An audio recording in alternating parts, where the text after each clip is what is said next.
Okay, so we are recording and we're live streaming. And I'm letting in another person that had notified me. So if you want to wait a couple minutes for Ryan, or you just want to start with the other things, it's up to you. I like to wait just about 2 more minutes. Let's give it 2 minutes and then we'll start. We got 20, we have 29 on. 29, correct.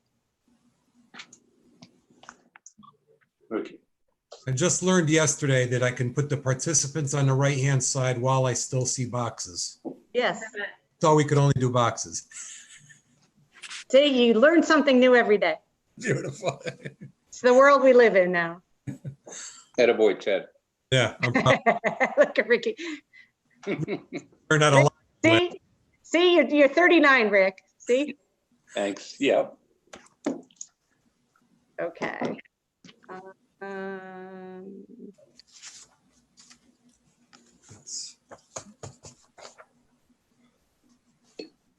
Why don't we start?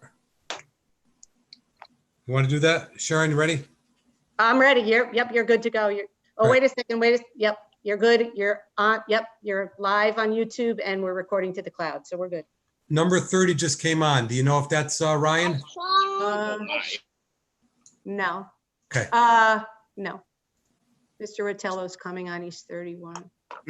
Ryan, no, that wasn't. All right. Good evening, ladies and gentlemen. Welcome to a regularly scheduled meeting of the Zoning Commission of the City of Danbury. This is a Zoom web-based meeting. The date is June 23rd, 2020. Let the record show we will begin with a roll call at 7:36. Commissioner. Yes. Yeah, you just hop onto the branch. Me? Commissioner Fay, present. Yes. Commissioner Hawley, not here yet. Commissioner Helinski. Present. Commissioner Kelly, absent. Commissioner Mazzy. Here. Commissioner Melillo. Here. Commissioner Henry. Here. Commissioner Marchand called. He's absent this evening. Commissioner Nejam. Absent. 1, 2, and I am Chairman Haddad. 1, 2, 3, 4, 5, 6, 7, 8. I come up with 8. You missed me? I got you. You got me? Yeah. I think I called you. Are you here? I'm here, but I didn't hear my name. That makes 8. Let's see. I'm going to go over more after we do the minutes and a couple other details on the procedure of the meeting tonight.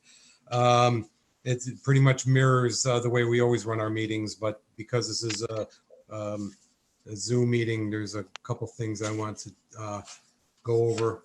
The next regularly scheduled meeting is July 14th, 2020. That's 7:30 p.m. Commission members, everybody received a copy of the minutes that were dated 9th, 2020. Everybody saw that there was a link for that. Mr. Melillo, you had some comments on that? Yes, Commissioner Haddad, I just noted when I reviewed the minutes at the beginning, when it references Vice Chairman Jowdy asking me to take over as acting chair. We did have a motion on that and a vote. The motion and vote was not recorded in the minutes. So I would request, I already mentioned this to Joanne a little bit ago, that be recorded. The vote and the motion also is recorded in the minutes. Okay.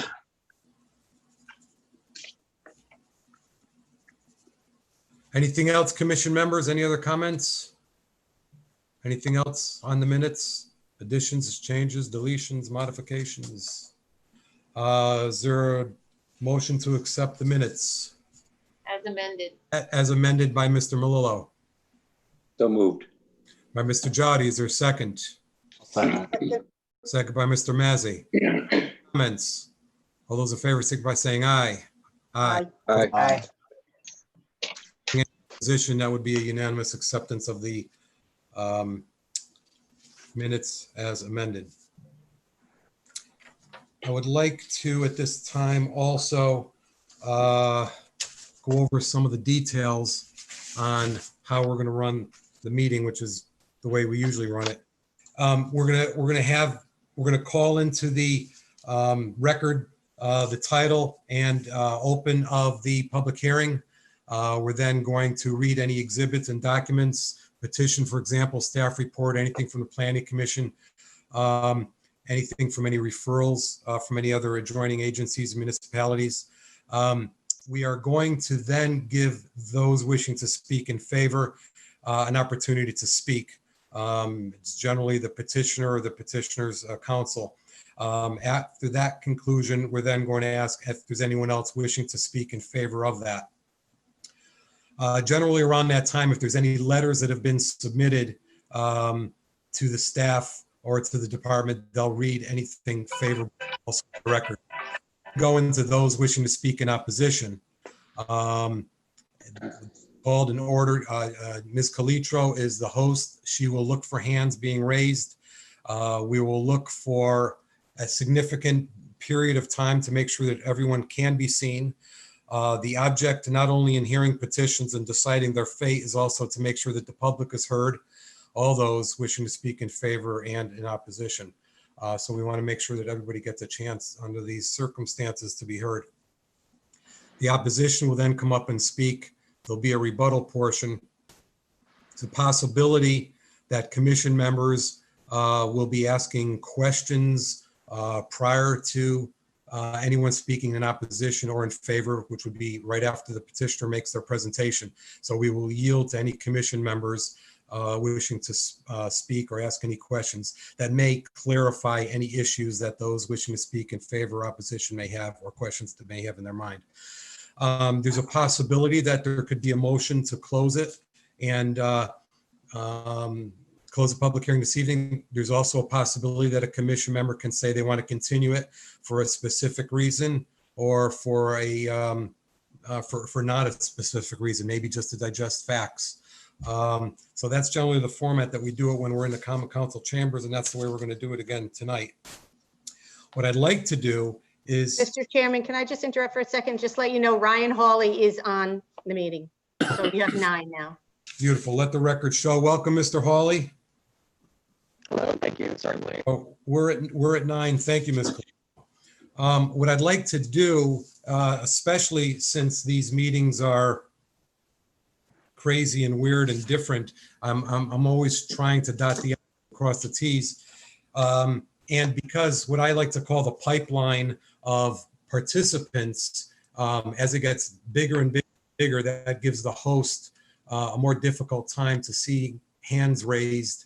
So what I'd like to try to do is take the petition under old business, which is the petition of Ridge, and I'd like to see if there's going to be any discussion and possible action on that this evening. If yes, or if no, that would clear out that pipeline, and then we can go on to the first public hearing, which would take a longer period of time and would make it easier for us to be able to see hands, see questions. So what I'd like to do is to keep in the continuity that we had last week. I'd like to pass the gavel to Mr. Melillo. I'm still not qualified by not doing it on site and not going over the records. I'd like to pass the gavel to Mr. Melillo for this petition only. I'd like to ask him to seat those that were seated last time for the members that were absent, and see what happens with the Ridge. Mr. Melillo? Thank you, Mr. Haddad. Just for the record, I would appreciate if we could just do a motion and a second with a vote, since we're actually deviating from the bylaws. That's correct. Commission members, after my comments, I'd like if someone could make a motion to that. I'll make a motion for Rob to run it. Yeah. Motion made by Mr. Massey to move to take up the old business of petition SC Ridge Owner LLC for zone change from IL 40 to PND and approval of Master Plan 100 Reserve Road C16022. Is there a second? Second. Second. By Ms. Hylinski. Any Mr. Haddad, let that motion also reflect with Commissioner Melillo acting as temporary chair for that item. as amended, Mr. Massey, Ms. Hylinski, yes? Yes. Yes. Those in favor saying aye? Aye. Aye. Not hearing any. Mr. Amir, aye or opposed? Mr. Miller, Thank you, Commissioner Haddad. Thank you, Commission. As I mentioned at the last public hearing, first of all, I would like to formally seat alternate Commissioner Henry for Commissioner Haddad for this item on the agenda. Unfortunately, alternate Commissioner Marchand is not with us this evening. He was the other alternate who was eligible for this. So that gives us 8 voting members on this item, should we choose to make a vote this evening. As I mentioned at the last public hearing, this was a relatively lengthy hearing, an important one, one that really would require a resolution. After the meeting, I did talk with Ms. Calitro. We went over a couple things. I did ask her to draft a resolution approving a resolution to approve for me. I was actually gonna offer it into the record, but since I'm chairing this part of the meeting, I won't be able to. So what I would like to do, the way I used to do this when I was chairman, is I'd like to go ahead and read the motion, read the resolution that the planning director drafted on my request, and then see if any members are willing to actually formally enter it as a motion for discussion and possible action. So the resolution is a motion to approve the rezoning of 99.529 acres, tax assessor parcel number C16002, located at 100 Reserve Road from IL40 to PND, and approve the Summit at Danbury PND master plan pursuant to the procedures and time requirements set forth in the Connecticut General Statutes as modified by Governor Lamont's executive orders number 7B and 7I, having found: 1, the change in the boundaries of the zone for this parcel will not result in a significant impact to the health, safety, and welfare of the citizens of Danbury. And 2, the Summit at Danbury PND master plan officially received on March 24, 2020, together with all exhibits and supplemental material contained within the record of this petition hereinafter master plan, meets the criteria for approval as specified in sections 4H3C of the City of Danbury zoning regulations, and the site is suitable for PND development as proposed for the following reasons. Reason number 1, the proposed development is consistent with the plan of conservation and development and the comprehensive planning program on which it is based. The petition and proposed development is consistent with the City of Danbury plan of conservation and development and the comprehensive planning program on which it is based. Rezoning of the site to a PND and redevelopment as envisioned in the master plan is consistent with vision statement number 3 of the 2013 POCD, which states that the west side would be the focus of future development in the city, hosting new growth industries and creatively designed neighborhoods. It is also consistent with goals, policies, and recommendations contained within several sections of the POCD as follows. A, the site is located in the urban development area of the city's west side. The master plan envisions redevelopment of the existing structure with a mix of uses. The land development plan section encourages the renovation of structures and the continued permitting of planned unit developments like the PND as a floating zone in the urban development areas. The phase 2 use will also maintain a light industrial use in the site, although the site would be zoned PND. B, the redevelopment of the existing building and new uses envisioned in the master plan meet the goal of the West Side District Plan section, and the retrofitting of the existing structure provides an opportunity to manage future growth. C, the economic development section promotes neo-traditional development and development within the city's west side, and redevelopment as proposed within the master plan is a creative reuse of the existing structure and is a form of neo-traditional development. D, review and approval by the City of Danbury Environmental Impact Commission of each phase as may be required will ensure adherence to applicable environmental regulations and conserve and protect the natural environment for the use and enjoyment of present and future generations as is the goal of the Environmental Protection Plan section. E, incorporating housing into the retrofitted structure containing a mix of residential and non-residential uses is creative and cost-effective, which such housing is promoted in the housing plan section. The Zoning Commission recognizes that the land development plan map of the POCD identifies this parcel as mixed light industry and office and transportation. This designation was made in 2002 and reflected the use of the parcel and zoning at that time. The land development plan map has not since been updated and does not reflect surrounding PND zoned land or other parcels within the city rezoned between 2002 and 2013. Several non-residential light industrial uses identified in the master plan are uses of a similar kind and character as those in the PND regulations, or are permitted or special exception uses that are allowed in the IL40 zoning district. The commission acknowledges rezoning of tax assessor lot number C16022 will result in the loss of 99.529 acres of IL40 zoned land. Reason number 2, environmentally sensitive areas are adequately protected. Environmentally sensitive areas on the parcel have been mapped and identified in the master plan. The parcel is located within the Kenosha Class 2 Public Water Supply Watershed Protection Zone and contains features which would classify it as environmentally sensitive. The parcel does contain wetlands and a vernal pool. Review and approval by the City of Danbury Environmental Impact Commission as necessary will be required as final site plans are submitted for each phase of development. Such review and approval will ensure environmentally sensitive areas are adequately protected. Reason number 3, the proposed development is in substantial harmony with the surrounding area. Reuse of the existing building will limit impact to the surrounding area.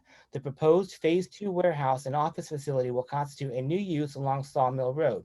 This roadway has a mix of both residential and non-residential uses, with several parcels in the IL40 zone and containing an IL40 zone use.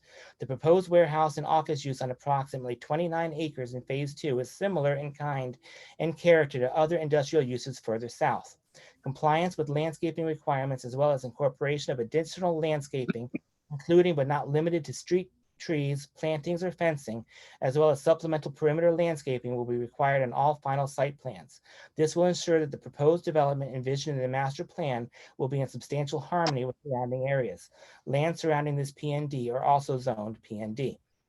Reason number 4, existing streets, including proposed street improvements and proposed streets proving access to the site, are adequate to support anticipated traffic volumes at acceptable levels of service. Sections 4H5I of the zoning regulations requires that access to the site be designed in a manner adequate to accommodate projected traffic.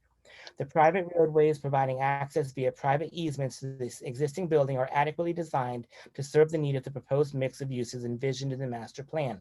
The PND fronts on and has access to Sawmill Road, a designated arterial public roadway. This arterial is adequate and can accommodate anticipated traffic from the proposed development. Approvals from the Office of the State Traffic Administration will be required for the warehouse and office facility proposed at over 100,000 square feet in size in Phase 2. Internal streets and all sidewalks will be shown on final site plans, will be designed in accordance with all required city regulations and policies, and will provide for vehicular and pedestrian connections to adjacent PND zoned land. Reason number 5, existing and proposed public facilities are adequate to serve the proposed development. A police substation is proposed to be constructed by the petitioner on the ground floor of the existing structure. This is the only public facility proposed within the PND. And then reason number 6, municipal sewer and water service adequate to serve the proposed PND can be provided. The existing structure is served by public water and sewer services, and based on the information in the master plan, are adequate to serve the uses proposed within the PND. Any municipal sewer or water service extensions required for additional service to the existing building or the new warehouse and office facility in Phase 2 will be designed to conform to city requirements, standards, and specifications. All final site plans for each phase will show details of required extensions, laterals, fire hydrants, or any other utility appurtenance, such utilities will continue to be evaluated and may be upgraded as necessary to support development at the approved level. So that would be the resolution. Is there anybody willing to make a motion to offer that resolution? I do. I'll offer it. Okay, so Sounds good to me. motion by Commissioner Jowdy, seconded by Mike, Commissioner Massey. Okay, so we'll open it up for discussion. Any discussion on the proposed resolution?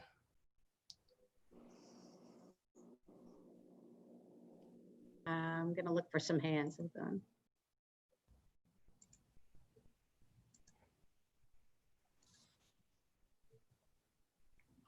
I don't see anybody. I don't see anybody wishing to make any comments, Mr. Chairman. Okay, thank you, Ms. Calitro.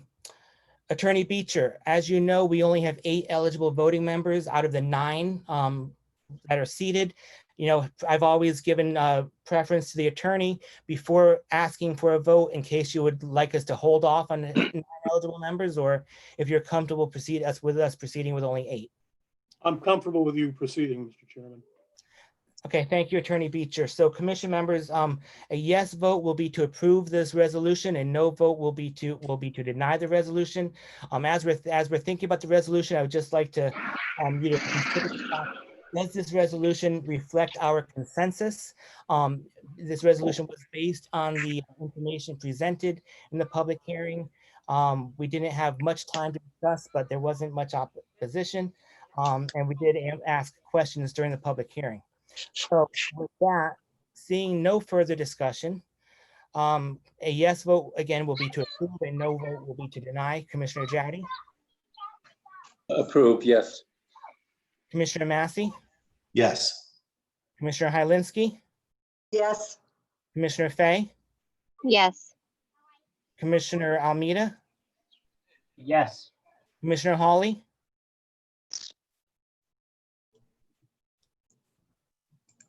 Ryan, can you say that again? We didn't get you. Yes. Yes, that's a yes. Commissioner Henry. Yes. And I too vote yes. This passes 8-0 with 1 member not voting. Attorney Beecher, congratulations. We wish the Rizzo family and everybody else involved in the whole production well, and we look forward to a final completion of the second P&D zone for the city of Danbury. Thank you very much, Mr. Chairman. Thank you, everybody, for all your hard work as well. Thank you. Thank you. And at this time, I will return the gavel to Commissioner Haddad. Thank you, Mr. Melillo. The first public hearing this evening is a petition of BRT Sconset LLC to add section 4.I to the zoning regulations, create active residential floating zone AAR. Ms. Calitro, I don't have any information on the dates of the legal notice, but I know that as per the executive order on the website, both the town clerk and the zoning commission pages have them noted, have them properly advertised. I don't have those dates. Sure, I can just fill those in. So just so for the record, the application was received back in February, so it was actually prior to the executive order. So it was actually filed in the town clerk's office within the statutory time frame as was required. We also did post notice of it 2 weeks ago with the town clerk under the executive order, but it was filed as something would have been done normally. And all the referrals were sent to all the adjacent communities and to Westcog. So I have that too, if you need me to read those, and to the Planning Commission. Okay. So, okay. Well, Do you want me to read? Do you want me to read those? You want me to?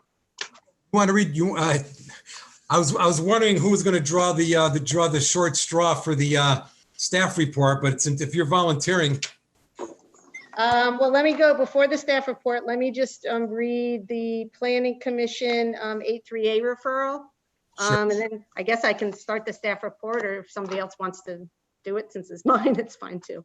Okay, so this is June. Haddad's getting off easy. Yeah, yeah.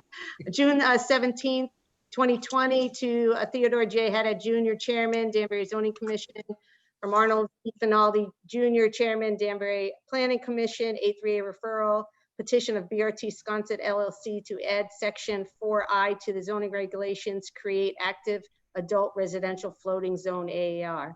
At a web-based Zoom meeting held on June 17th, 2020, the City of Danbury Planning Commission voted to give the above referenced petition a negative recommendation for the following reasons.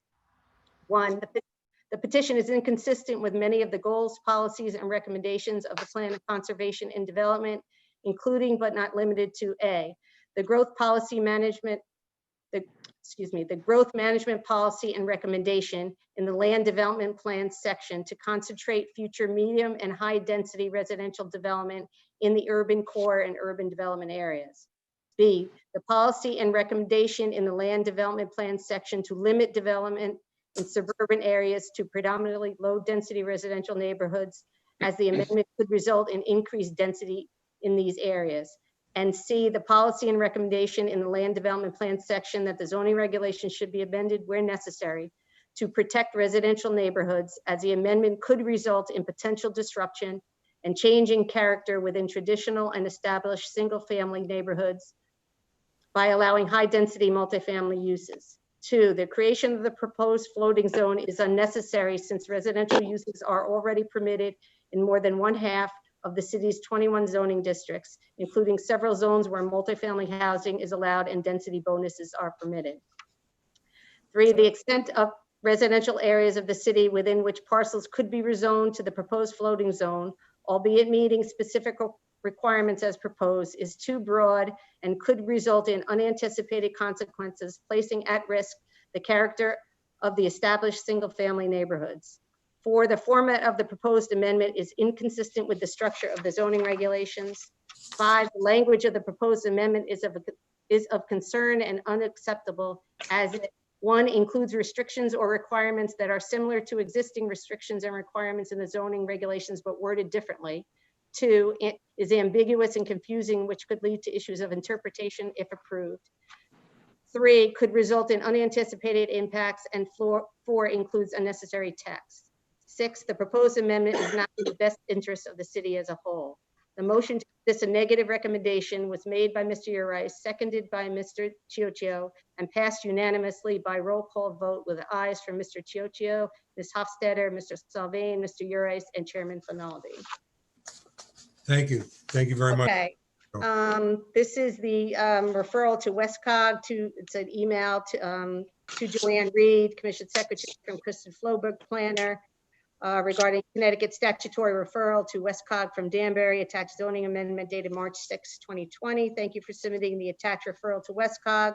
The opinion of WestCog staff is that the proposal is of local interest and with minimal intermunicipal impact. Therefore, it is not being forwarded to adjacent municipalities, and the regional staff is making no comments.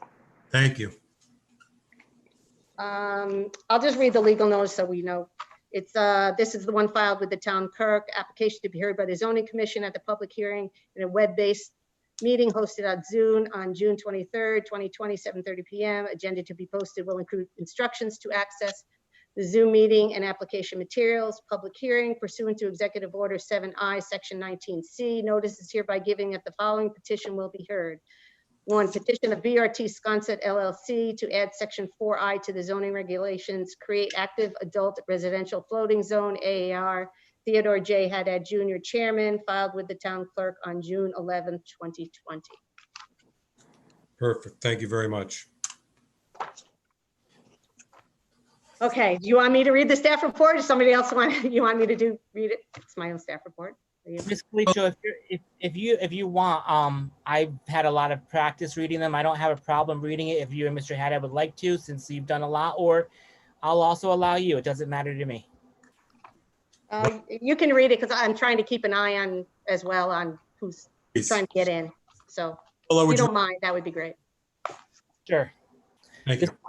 City of Danbury Planning and Zoning Department to City of Danbury Planning Commission, City of Danbury Zoning Commission, from Sharon B. Calicio, AICP, Planning Director, dated June 11th, 2020, regarding petition to amend the zoning regulations, add sections 4I1A through 4I8F, petitioner BRT Sconset LLC. We have received a petition to add sections 4I1A through 4I8F, proposed adult active residential floating zone and associated requirements to zoning regulations. The reason given by the petitioner as to why this active floating zone amendment should be granted is provided in its statement attached to the petition. The petitioner claims the creation of this proposed floating zone as an example of smart growth will help keep seniors in Danbury, is fiscally superior to single-family housing projects, will provide competition with other towns, and will support the local economy. Each of these claims is further discussed below. The commission should note that the petitioner BRT Sponsor LLC owns a parcel of land at 113 to 115 Clapboard Ridge Road, tax assessor lot F09036, that is approximately 14.44 acres in size, located in the RA40 zone.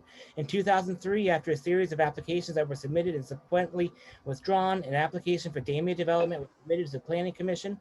This application consisted of a request for lot line revisions and special exception site plan approval for a project in 4 lots totaling 18.8 acres. The record holders of title at the time of the application were Peter and Bonnie Damia and Ugo and Joan Damia. Upon approval, Damia development would result in the creation of 2 single-family lots and a 12-unit cluster development. The 2 reconfigured lots, as well as the new 12-unit cluster development, were to be accessed from Damia Drive. Damia Drive, located off of Clapboard Ridge Road, just north of Zinn Road, was required to remain private. Lots were required to be served by municipal sewer, as the proposed development was a cluster development. In addition, the site is located in a public water supply watershed area with a portion of the site within the environmentally sensitive area. The cluster development was also required to be served by public water service. The commission's resolution noted that sidewalks along Clapboard Ridge Road were not warranted at the time, given the rural nature of the area. In 2004, a revised site plan was submitted by BRT and Oaks LLC, predecessor entitled the BRT Sconset LLC, and was approved by the department. Said approved site plan revisions did not affect overall density. Lots at 1 and 3 Damia Drive each contain a single-family dwelling, and according to tax assessor records, are owned by Peter and Bonnie Damia and Fluvio and Jeffrey Damia, respectively. 5 single-family dwelling units were constructed within the 12-unit cluster development at tax assessor lot number F09036. 4 individual dwellings in the lot at 5, 7, 9, and 11 Damia Drive are owned by BRT Sconset LLC, and the dwelling at 2 Damia Drive is owned by Robert and Laura Kowaleski. Dwelling foundations were constructed in the site in other locations, but structures were never completed. A community building exists. The road and utilities appear to have been constructed. Common areas are under control of a homeowners association. Comments. In 2002, the American Planning Association, APA, adopted a policy guide that defines smart growth as follows: using comprehensive planning to guide, design, develop, revitalize, and build communities for all that have a unique sense of community and place, preserve and enhance valuable natural and cultural resources, equitably distribute the costs and benefits of development, expand the range of transportation, employment, and housing choices in a fiscally responsible manner, value long-range regional considerations of sustainability over short-term incremental geographically isolated actions, and promote public health and healthy communities. The intent of smart growth strategies is to refocus regional growth within cities and more urbanized areas where infrastructure, example utilities and transportation options, exists, thereby reducing the share of growth that occurs in outlying areas. Developments that are compact, transit accessible, pedestrian oriented, capitalize on existing infrastructure, contain a mix of land uses, and promote the reuse of land reflect the principles of smart growth. Smart growth is much more comprehensive than the statement in the petition that the doctrine of smart growth, first and foremost, is to take advantage of existing public infrastructure and utilize land resources economically. That is, higher density housing served by existing infrastructure is preferable to lower density housing. Notably, the referenced APA principles cite an integrated and collaborative approach to smart growth planning and the associated promulgation of regulations to promote smart growth development, including in appropriate locations and under specific instances, consideration of economic incentives, example, density bonuses. APA's policy declaration states that smart growth is largely about retrofitting communities to offer more choices, both in terms of housing and prices, but also in terms of transportation options. APA's smart growth policy guide was updated and again ratified in 2012. Connecticut smart growth principles and policies found in Connecticut Public Act 09-230 and U.S. Environmental Protection Agency, EPA, smart growth policies are similar to the APA policy guide. Among a host of smart growth policies of the EPA is the provision of housing choice.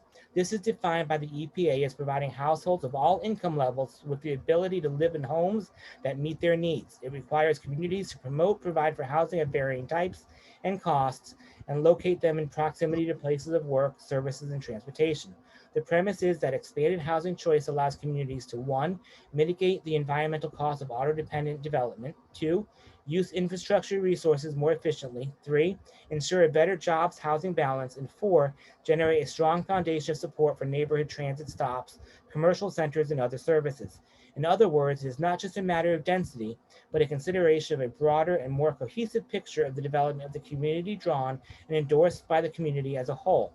For older adults, smart growth strategies include, among other factors, access to transportation options, communities designed for healthy living, and accessible environments. Choices in terms of affordable housing opportunities, living within close access to services, and the provision of programs and access to measures fostering social integration. The petitioner contends that an active adult zone as proposed will help keep seniors in Danbury. Housing decisions, especially for seniors, are based on several considerations, among housing style, including amenities and cost. An individual is more likely to choose to remain in the community if housing options at various affordability levels are available. Danbury has many options today. There are already a variety of housing choices, styles, communities, fee simple, and rental at various price points available in Danbury for those wishing to remain in the community. Residential uses are permitted in more than one half of Danbury's 21 zoning districts, including several zones where multifamily housing is allowed and in which density bonuses are permitted. Several densities noted in the proposed active adult zone equate to densities in existing residential districts. For example, the density for a single-family dwelling proposed in the amendment is 8,000 square feet per unit, which is equal to the existing RA8 zone density. The density proposed in the amendment for the garden apartment and apartment house units except efficiencies is 6,000 square feet per unit, which is equal to the existing RMF6 zone. This begs the question as to whether creation of this new zone is necessary. Additionally, there is no mechanism or authority for the city to require or guarantee, nor could there be, that units developed in this proposed zone would be available only to, as stated by the petitioner, Danbury's aging population, thus allowing them to stay close to home. As noted, housing affordability is critical to housing choice. The Zoning Commission cannot, of course, require that marketing of these units for sale or rental to those 55 years and older be restricted only to Danbury residents.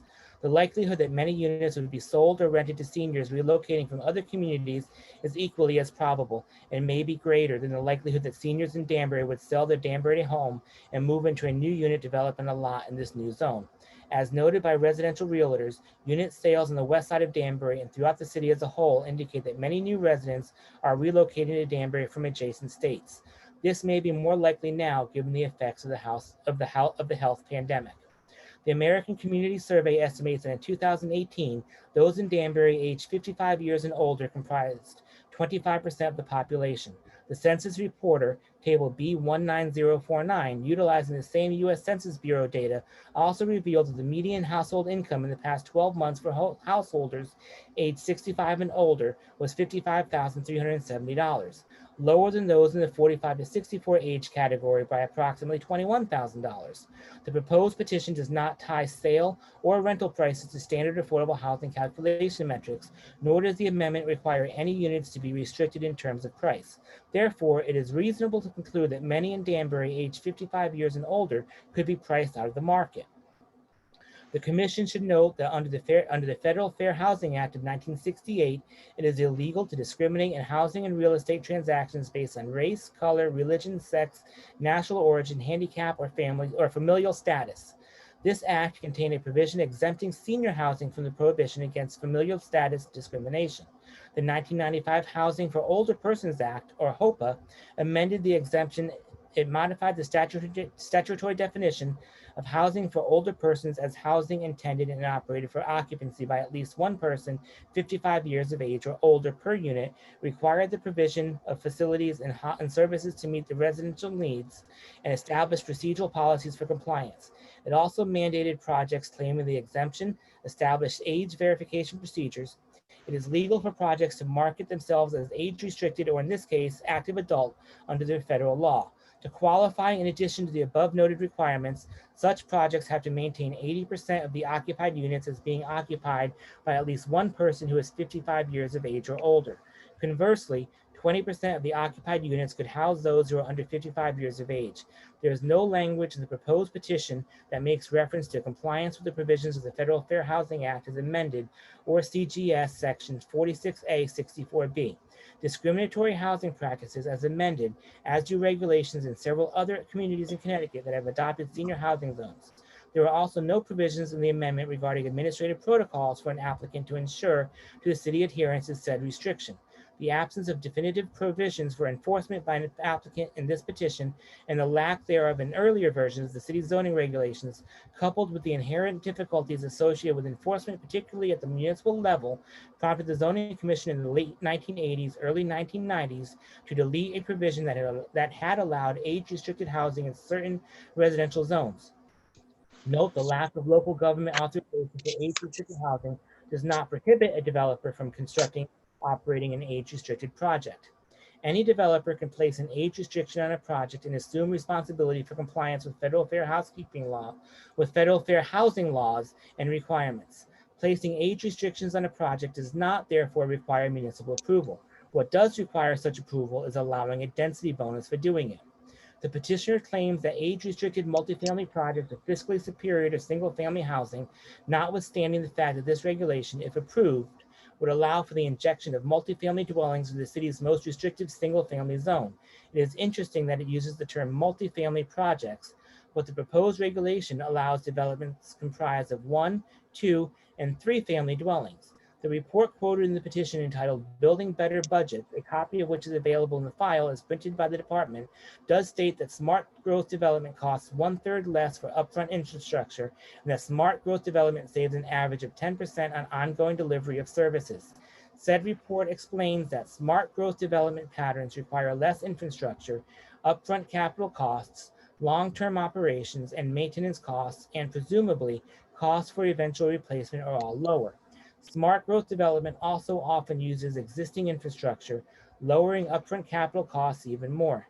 Staff notes the report's emphasis on the phrase lowering upfront capital costs, which is a direct benefit to the developer by way of tying into or using existing infrastructure systems rather than having to build new systems.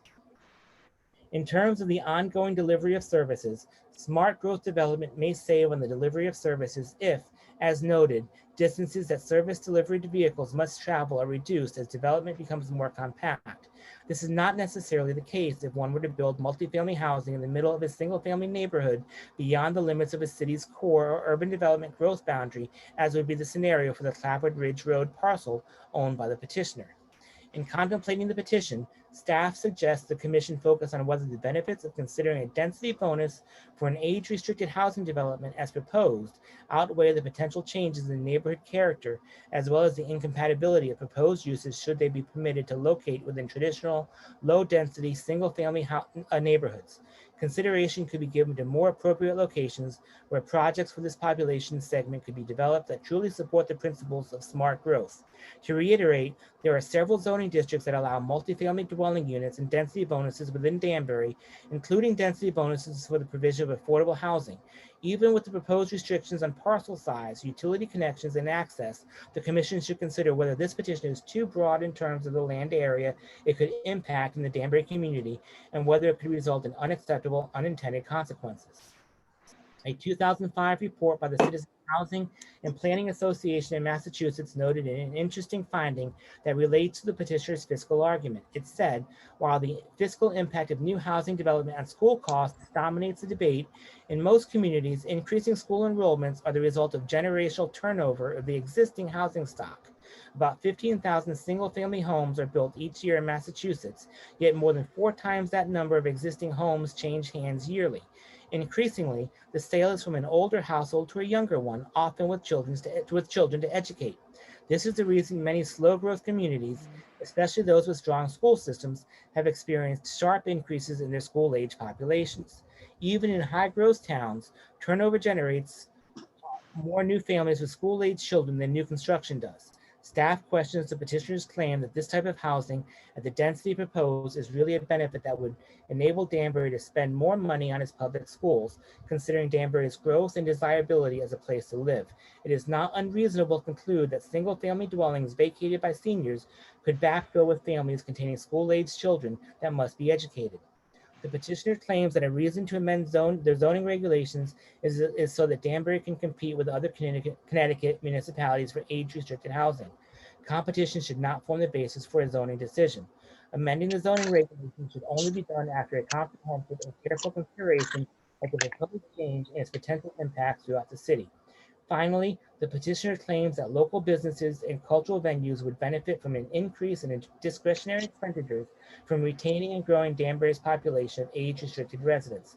An increase in discretionary spending, no matter the age of the resident, is a benefit to local businesses and cultural venues. Discretionary income spending is an individual decision based on several factors, including for older adults living on a fixed income. Comments on the specified language of the proposed amendment. 1.1, purpose and eligibility. The format of this section is inconsistent with other sections of the zoning regulations. Paragraph B, the explanation of a floating zone is not appropriate or warranted. Eligibility requirements should be in a separate section. The term residentially zoned is unacceptable for two reasons. First, the applicability of the proposed floating zone is too broad. As proposed, it would encompass every residentially zoned parcel of land in the city, albeit having to meet additional proposed restrictions. Many more than the handful of sites pictorially displayed on this petition could be eligible. Second, as written, this floating zone could inject multifamily development at densities much greater than surrounding neighborhood densities, in direct conflict with the goals and recommendations of the Plan of Conservation and Development, POCD. See POCD discussion below. This could result in significant unintended consequences within the community. Should the commission desire to consider an active adult floating zone, staff queries whether such zone ought to be available only, 1, to sites in closer proximity to downtown and services located therein, and where transportation services are more readily available to meet older resident needs, and or 2, in areas where such a zone could act as a transition zone between higher and lower density zoning districts. For example, the CCBD is a commercial zone that allows as permitted uses apartment houses and garden apartments.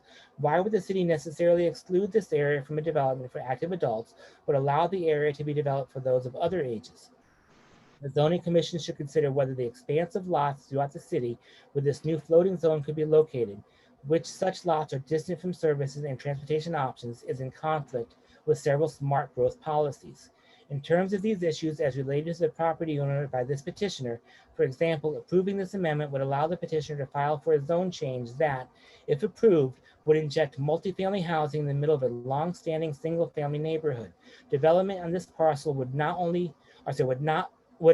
development on this parcel would occur not on the fringe of the single-family zone, but on a property completely surrounded by RA40 zone lands. Query whether the commission could find such a scenario an example of responsible planning. Staff agrees that such developments should be accessed from a collector or arterial street and should be serviced by public utilities. However, the language proposed in I1, C2, and 3 is not consistent with the language for similar restrictions in other zones and is ambiguous. Ambiguous language creates potential interpretation issues. Preservation of 40% of a site area is common open space is not an eligibility requirement, but a development standard. Preservation of open space is important in residential developments. The percentage required in this proposed zone is higher as compared, for example, to the PND zone requirements. It is interesting that environmentally sensitive areas are specifically included in the calculation of common open space in the proposed petition. There is no similar language found in other zones. However, standard practice is to include environmentally sensitive areas in the calculation of common open space. Therefore, for consistency and to avoid confusion, this phrase should be deleted. The commission should note that if a site were rezoned to this new proposed active adult zone, the requirements of the underlying zone would no longer apply. This is a significant concern related to the protection of Class 1 environmentally sensitive areas within designated zoning districts. For example, pursuant Section 7C3D2 of the existing regulations, if a site is zoned RA40 and is located within a Class 1 environmentally sensitive area, no greater than 10% of the site can be covered by buildings, structures, parking, and impervious surfaces. If the site is rezoned to a different zone that is not listed in that section, it could be argued that the restriction or limitation on impervious coverage does not apply. This could result in the potential degradation of watershed lands. 1.2, initiation and procedure. The proposed in this section relative to the process does not comport with other floating zones in the city. The process described is ambiguous at best. 1.3, uses. These uses do not support smart growth policies as only residential uses in a parking area or garage are allowed. Smart growth policies advocate a mix of uses. 1.4, general use regulations. Proposed per unit residential densities more closely resemble densities in multifamily zones, which range from 4,000 to 10,000 square feet per unit. The one-family density is similar to the RA8 zone, while some general use regulations, example setbacks, are more restrictive than other residential zones. Some are more lenient. Yard setbacks proposed appear to favor location of buildings interior to a site, again, alienating or separating uses contrary to compact development.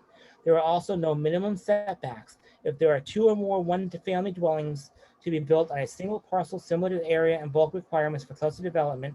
The regulations proposed also appear tailored to the petitioner's built-out site off Clapham Ridge Road in terms of the use of existing infrastructure to support denser residential development.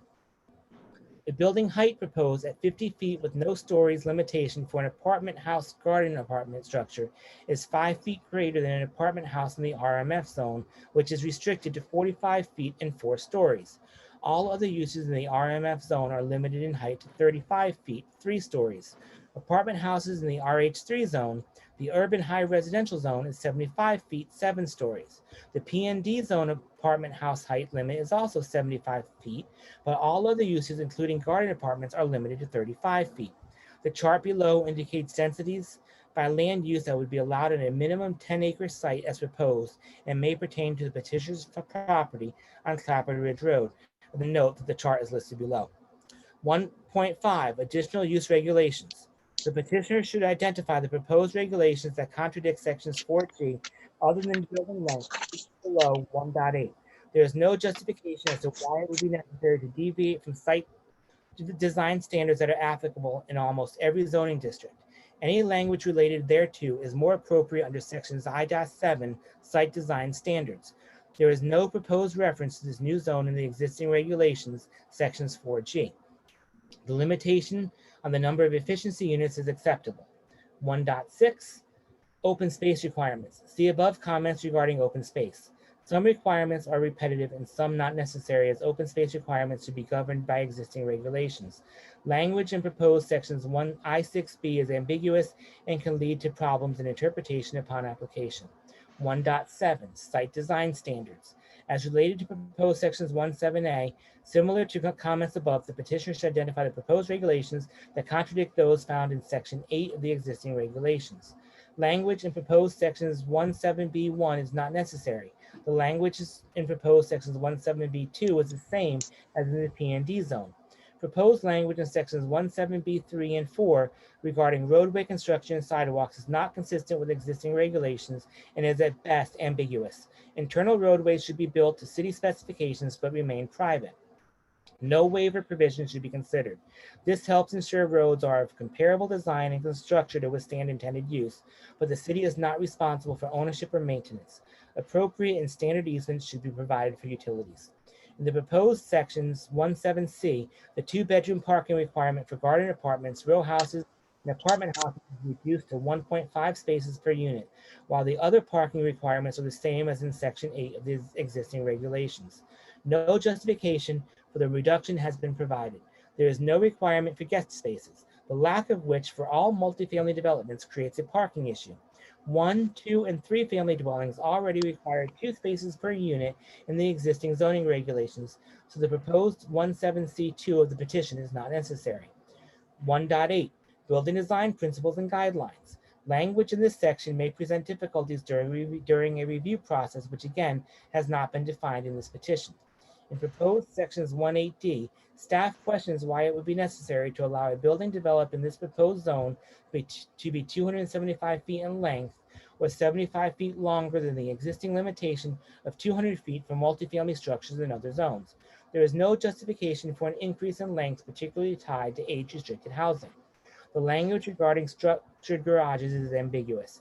It appears to imply that no standalone garages would be permitted by including the phrase shall be integrated into the overall building. Regardless, the garage portion of the building will be limited in height to 35 feet per proposed sections 1.4.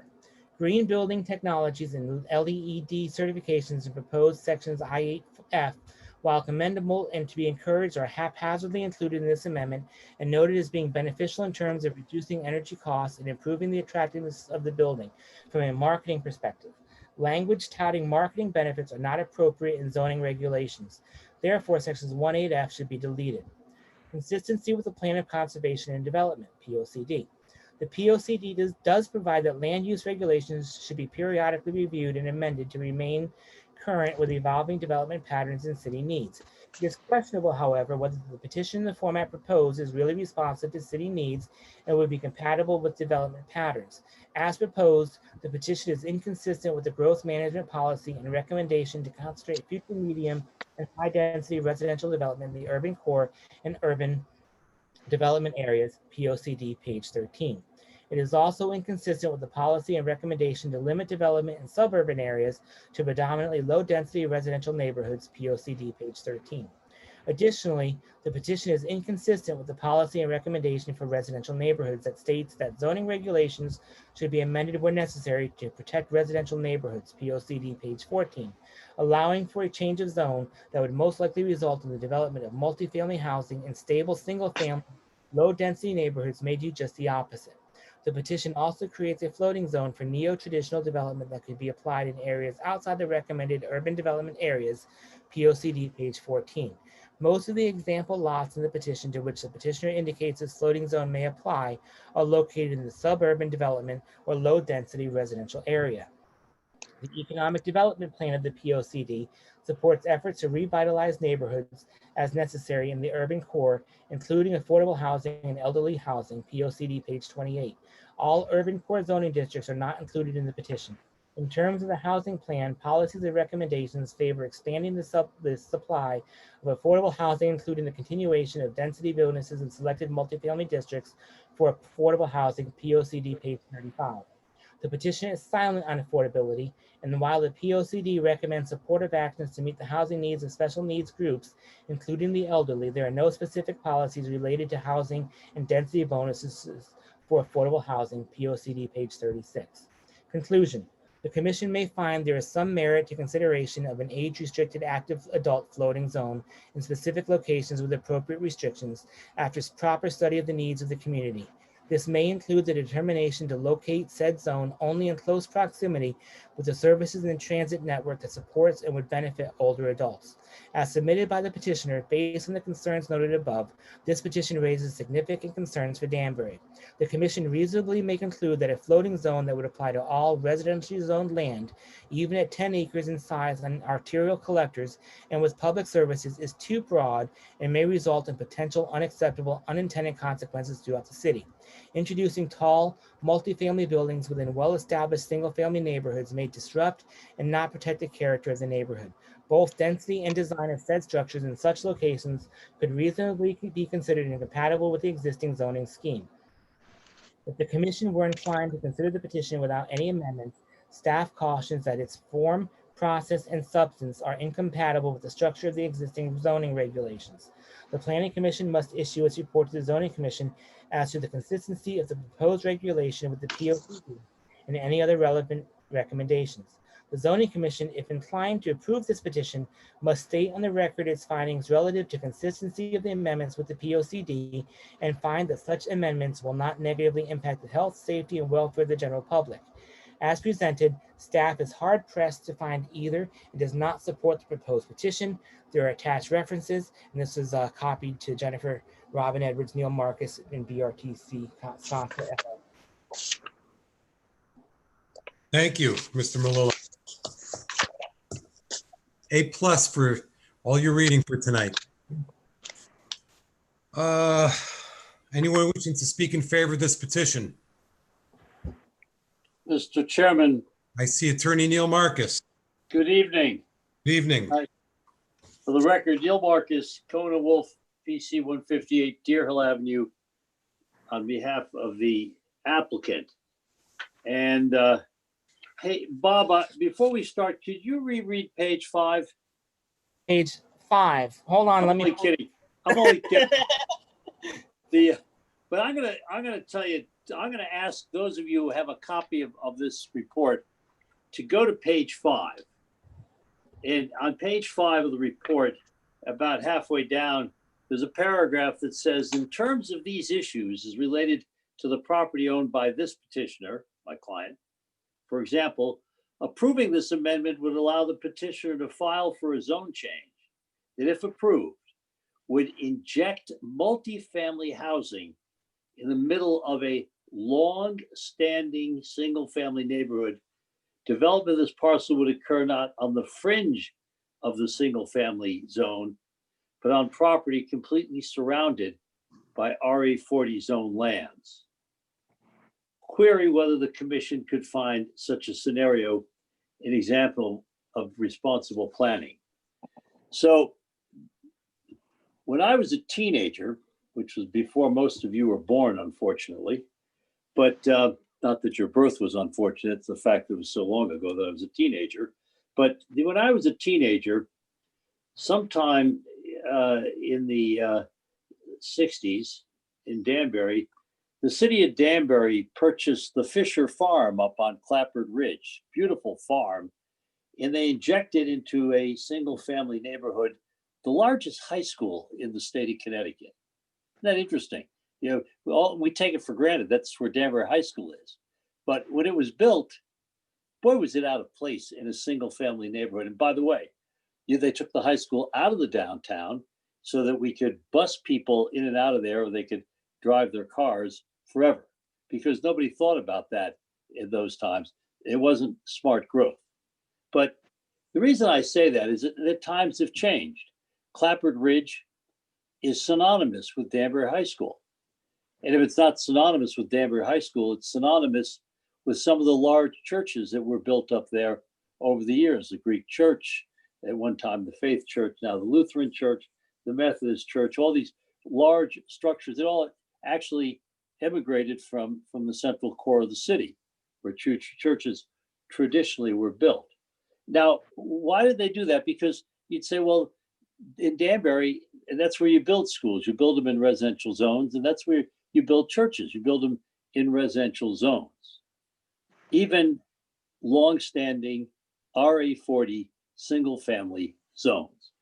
Keep that in mind as you listen to our presentation, because what we're going to suggest to you is that the report that you just read very well and is written with a lot of thought and a lot of analysis and has some very good concepts and good ideas, which we'll actually try to incorporate as we go through this process, it really comes from a fairly traditional view of you don't mix a multifamily with a single family zone, which is kind of interesting because in that traditional school view, you do mix schools, the largest high school in the state of Connecticut, churches, and other uses, which interestingly enough create an enormous amount of traffic, particularly a high school. And so the idea of Clapboard Ridge is the example of what this zone is meant for, is just a perfect example of a neighborhood in transition. So the Clapboard Ridge of my teenage years really was farm country. The Clapboard Ridge today is very traditional housing, traditional suburban housing. But guess what? As pointed out in the long discussion in this report on smart growth, and by the way, in our statement attached to our application, we touch on smart growth just very lightly. We don't analyze all the aspects of smart growth. And quite honestly, this planning staff has done a good job in analyzing it. But to suggest that the application doesn't point out all of the areas where smart growth would apply, I think it does a disservice to the application itself. So basically, times change. And in this day and age, zoning is more affixed on mass. And basically, we look at not necessarily uses as a compatible issue, because clearly our residential use proposed in the zone is compatible. It's residential. That's what the rest of the neighborhood is. So it's not a use issue. It's a question of mass. And to say that because it's multifamily, or even because the building's 50 feet tall, that is out of place, it does a disservice, I think, to understanding the regulation itself. Because where we add height anywhere from 15 to 5 feet, depending on what zone you're comparing us to, which is in the report, we add setback. And it's also, that was a compliment in the report, that it was a positive thing that the regulation would set development back, and it would, and then of course, there's a criticism that single family homes may be clustered too close together, but the concept is clearly a cluster. And again, the proposal is complemented by the reviewer in that it has more open space set aside than you would expect and exists in any of the other zones in the city of Danbury. But why do we have that? Because the idea is that we think that as times change and active adult housing becomes more in demand, and single family housing actually becomes outmoded, and suburban housing, it's why, again, it's why people are fleeing the towns like Brookfield and Reading and Newtown and moving into some very interesting new housing in downtown Richfield. I mean, Richfield has some great inner city, not it's a city, but it's a town housing where people walk to everything, and it's delightful. But so that's all part of smart development. Smart growth is, in fact, somewhat transit oriented, and those are the features. So in presenting this to you tonight, is this a perfect regulation? Far from it. I mean, it's a work in progress in reality, and to a certain degree, the staff report, had it been written before the application had been submitted to you, you would have seen a lot of changes in the text and in the editing and in the formatting of the regulation. So all of those comments, which I'll touch on very briefly, will be incorporated at some point in this regulation, either by a condition of approval, which we would like, or by an edit and a resubmission. But the concept is really what we're here to discuss, because this type of growth, we believe, is positive. So having said that, you've seen the application, and with the application, we have submitted a statement of why, a brief statement. I mean, our statement is a page and a half, and it spells out that we want to do a floating zone to do smart growth and to use infrastructure and resources that are economic to proper development, and that we're going to have a slightly higher density development that exists in that zone, but we're going to cluster it and buffer it so that it transitions. And interestingly enough, later in the evening, you're probably going to read a couple of letters into the record. One was written in opposition, and I'm going to just look at that real quickly. That letter was from,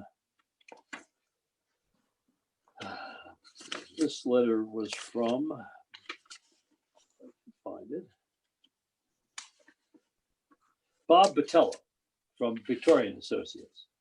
And it's interesting, in paragraph number 2 of the letter in opposition, the reasons for approving this are actually given. Clapboard Ridge Road is already a heavily traveled arterial road that services New Fairfield, Northern Danbury, and Danbury High School. This proposal will add 200 to 300 additional cars per day. But think about it. We're talking about preserving for only single family use an area that is on A, a state highway, and B, a heavily traveled state highway, which already serves New Fairfield and the high school in Northern Danbury. Those are all the reasons that this is a transition zone, that you just can't look at the property that we're talking about and say it's out of place. In reality, smart planning would say the opposite, that in fact, this is good planning. We're going to transition because we recognize that a lot of people don't want to build houses on state highways where their driveways come out on, quote, heavily traveled roadways, arterial roadways. So in reality, what sounds like a criticism because it is a heavily traveled road is actually one of the reasons you want this type of use. For one thing, active adult traffic demands are much less than single family. So that, for example, the type of development we're talking about may get 1 or 2 fuel trucks. But if you put 8 or 10 houses on the site, you're going to get 8 or 10 different fuel trucks. I mean, just little things like that. FedEx. So rather than having 8 different stops for FedEx, it's probably one, as if from the highway point of view, it's one stop. They pull into a cluster development and they're there and they can serve as many houses and traffic doesn't bother anybody. So to the extent that we mention the word smart growth, that's part of what we're talking about. And the other thing is that we're talking in our statement in support is to keep seniors in Danbury. Now, in the report itself, and I guess I'll get to it in a little more detail, in the review of our application, there's a suggestion that, well, Danbury's got a lot of multifamily zones and a lot of choice for seniors. But it doesn't have anything like what we're talking about in reality. The multifamily zones that are referred to in the staff report are, in fact, in the center core of the city for the most part, and that there are some, some garden apartments and condominium projects that are on the fringe of the center core, but they're not necessarily geared towards active adult. They're just mainstream 1970s through 1990s condos. But so the idea of helping to keep seniors in Danbury, it really should be read as providing a new type of housing opportunity where you can live in a cluster with an elevator. A lot of buildings in Danbury don't have, and some of us need. And you can do it without being in downtown Danbury, but close enough that you can hop right on 84, because people still do drive cars, or you can use a shuttle van, or potentially the HART transport would come up there in the future if there's a need. You can live, but you don't have to live in a more developed area of the city, which would be the downtown, the center core. You can live out in the country where you used to live in your single family home, but you move into something that's multifamily, clustered, and age restricted. And that opportunity, really, you can go around Danbury, and there isn't a lot of it. Now, back in the late 70s, early 80s, when we first were developing Lake Place out at Lake Kenosha, George Davon was the developer. His concept was to provide an upscale condominium project, which didn't exist in Danbury. And I remember arguing with George at the time. I said, "That's great, George. Is there a market for it? I mean, does Danbury have people that'll spend the type of money that you're talking about?" I mean, you were talking about selling condos for $100,000. I mean, that seemed outrageous at the time. However, George was right. May he rest in peace. I was wrong. The project was a success, and it was written up in some national magazines, of the builders magazines, for its quality and its design. And it actually became pretty much age restricted. It age restricted itself because it just was developed for that type of housing, even though it wasn't age restricted by any zoning regulation or covenant or restriction. So as we're talking about the project, the concept here, we're talking about something that doesn't exist in Danbury. And it's not that there isn't multifamily housing, but nothing of this type that we can identify. And then, of course, we identify that when you do active adult and you do it clustered multifamily, you usually you tax you're tax positive, which is you generate more than you use in services that would be applicable to single family homes. Then we used a phrase which is written, it's compete with other area towns. It may be competition is the wrong word, but what we want to do is to provide facilities that are comparable to other towns, because towns do compete. I mean, Danbury does compete with other towns. And part of what we express in terms of our political leadership in this community is, even in years of recession, Danbury has flourished because it's so attractive. And of course, you got the whole west side of Danbury, which grew up during a recession period. But to the extent that that's occurred, it's because we compete with other towns and we usually succeed. This is another way to do it. Interestingly enough, as we go through the analysis in more detail, we talk about in the application in the town of Middlebury. Middlebury has developed a floating zone for the type of housing that we're talking about. And I'm going to get that for you because, quite honestly, later in the hearing, I'm probably going to ask you to continue it to provide you some supplemental information based on the review and the report from staff. But one of them might be to show you the Middlebury regulation, which, quite honestly, is, I think, somewhat of a model for other towns to try to adhere to. So that's the purpose of this zone. And of course, we spell it out. We put in here the density requirements, the height requirements, the setback requirements, the minimum acreage. We put in all of the traditional zoning regulations that customize this zone. And we do that for a purpose. But I'm going to briefly now, if I can do it, briefly go through the staff report and highlight where I think we have addressed the concerns and how I think we can address concerns that haven't been, to the extent they're there. And I'm going to draw your attention to page 2 of the zone of the report, excuse me, and we talk about the American Planning Association's smart growth guidelines, and that the developments need to be compact. Well, that's what we're talking about, one that's compact.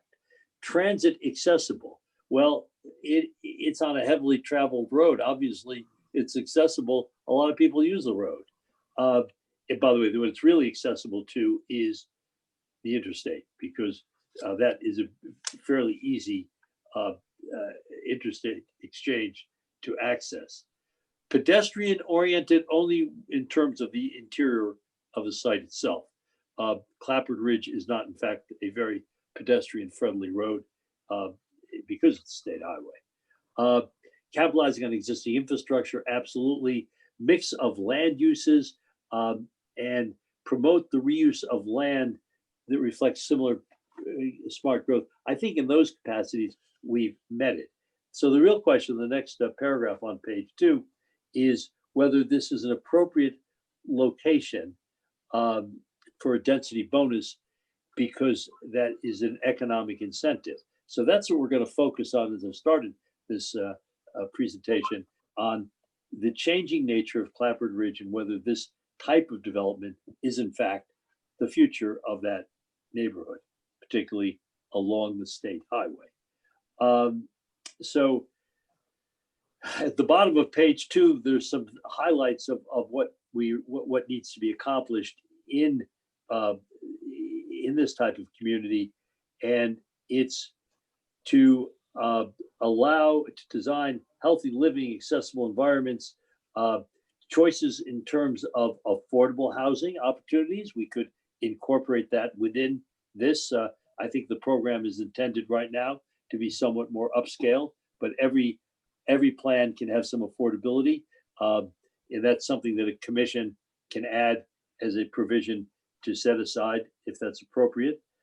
Access to services. Yes, this property is very accessible. It's close to the hospital. I'm not sure of the closeness to schools makes any difference because it's active adult. But to other services that active adults look for, they're certainly there. On page 3 of the report, there's a phrase that says Danbury has many options today, but I will add I'll put parenthetically, not too many of them are developed like this concept. There are lots of options, but this is a much different concept. And then there's a suggestion that in the same paragraph at the top of page 3, that the zoning commission cannot, of course, require the marketing of these units for sale or rental to those 55 and older be restricted only to Danbury residents. Well, there was no intention to restrict this proposal to Danbury residents. The better way to look at it is, but they can make this type of residence available to people who live in the city of Danbury. So it's not that we're restricting it, we're making it available.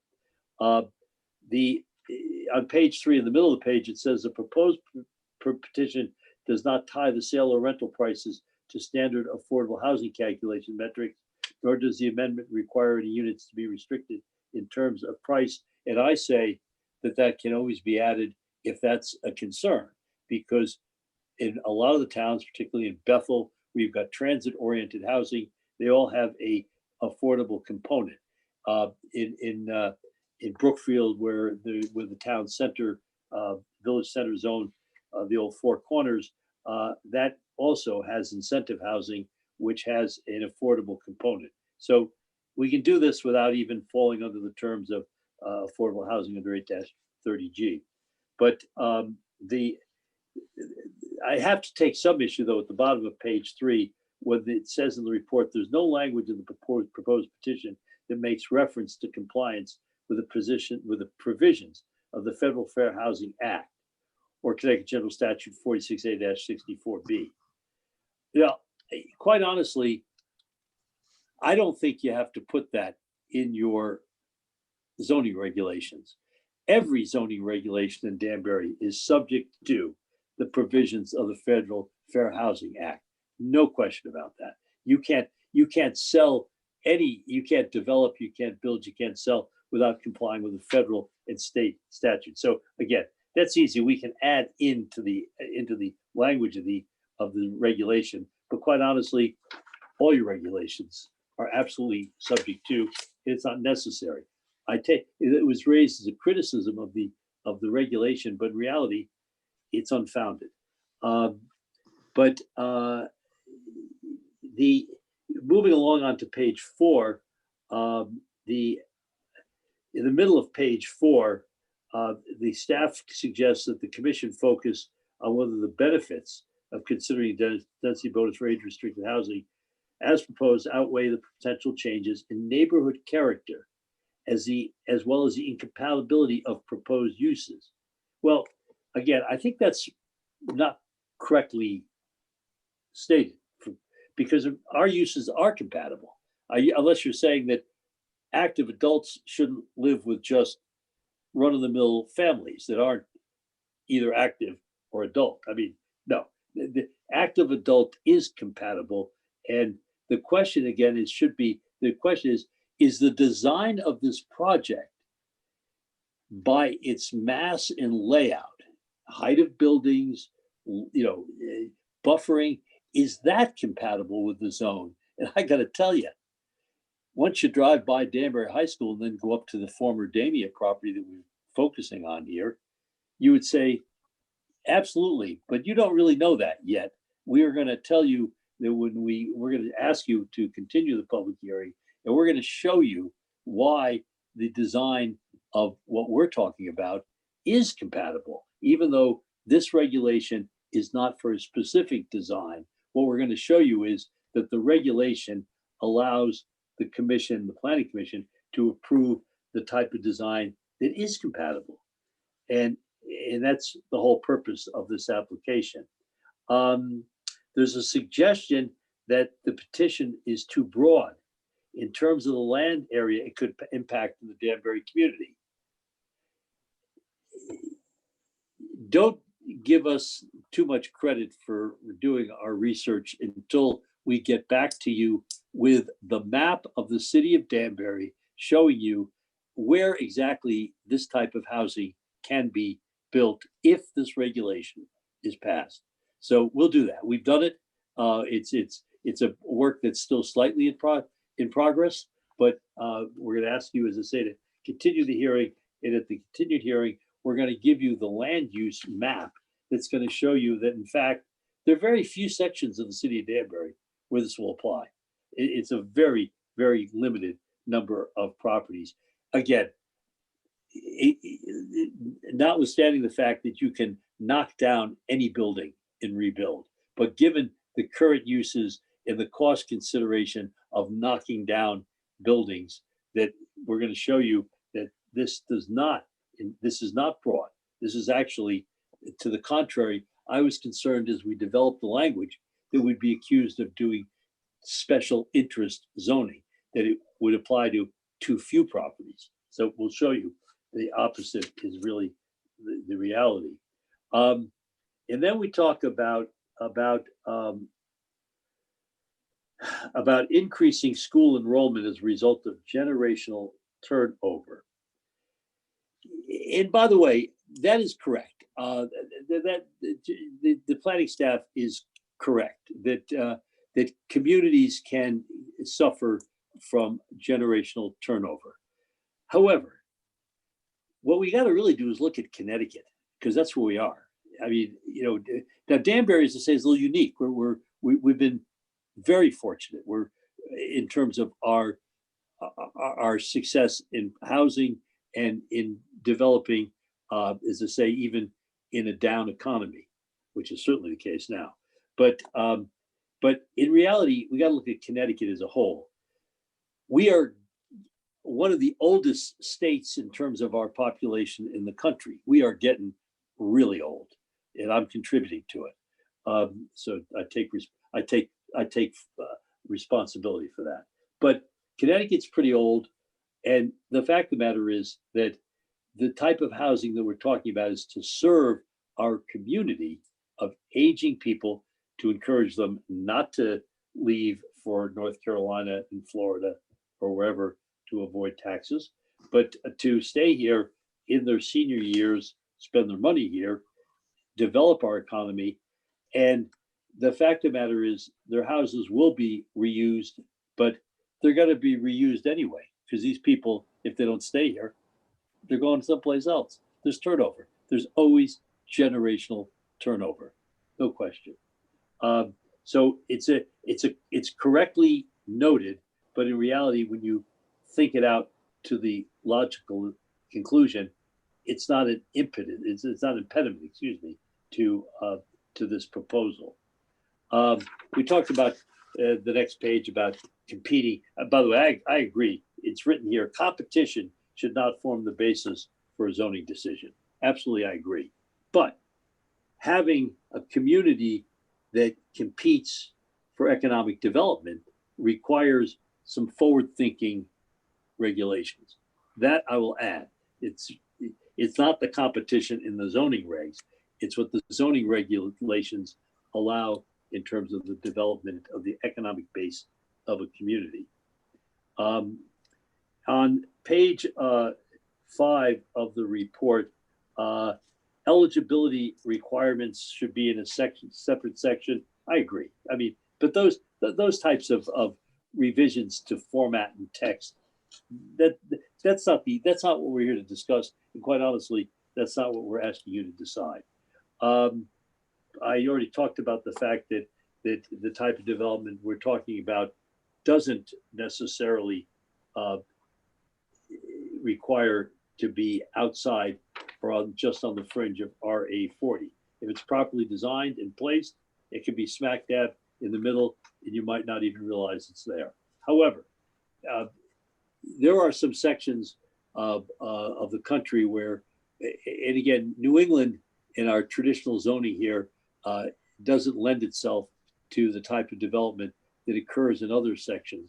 But if you go down to the Philadelphia main line, that's the high-end section of Philadelphia that has existed, since the turn of the 19th to the 20th century, large, huge stone mansions just off of Lancaster Avenue. Beautiful housing. Still there today. Fabulous. But Lancaster Avenue itself has gas stations. It has schools. It has apartment buildings. It has grocery stores. I mean, it's a block away. I mean, people in very expensive houses could literally walk to the grocery store, even though they probably don't. So the idea that our zoning has to be so restricted in terms of, again, size and mass is not correct. And that's no reason to reject this application.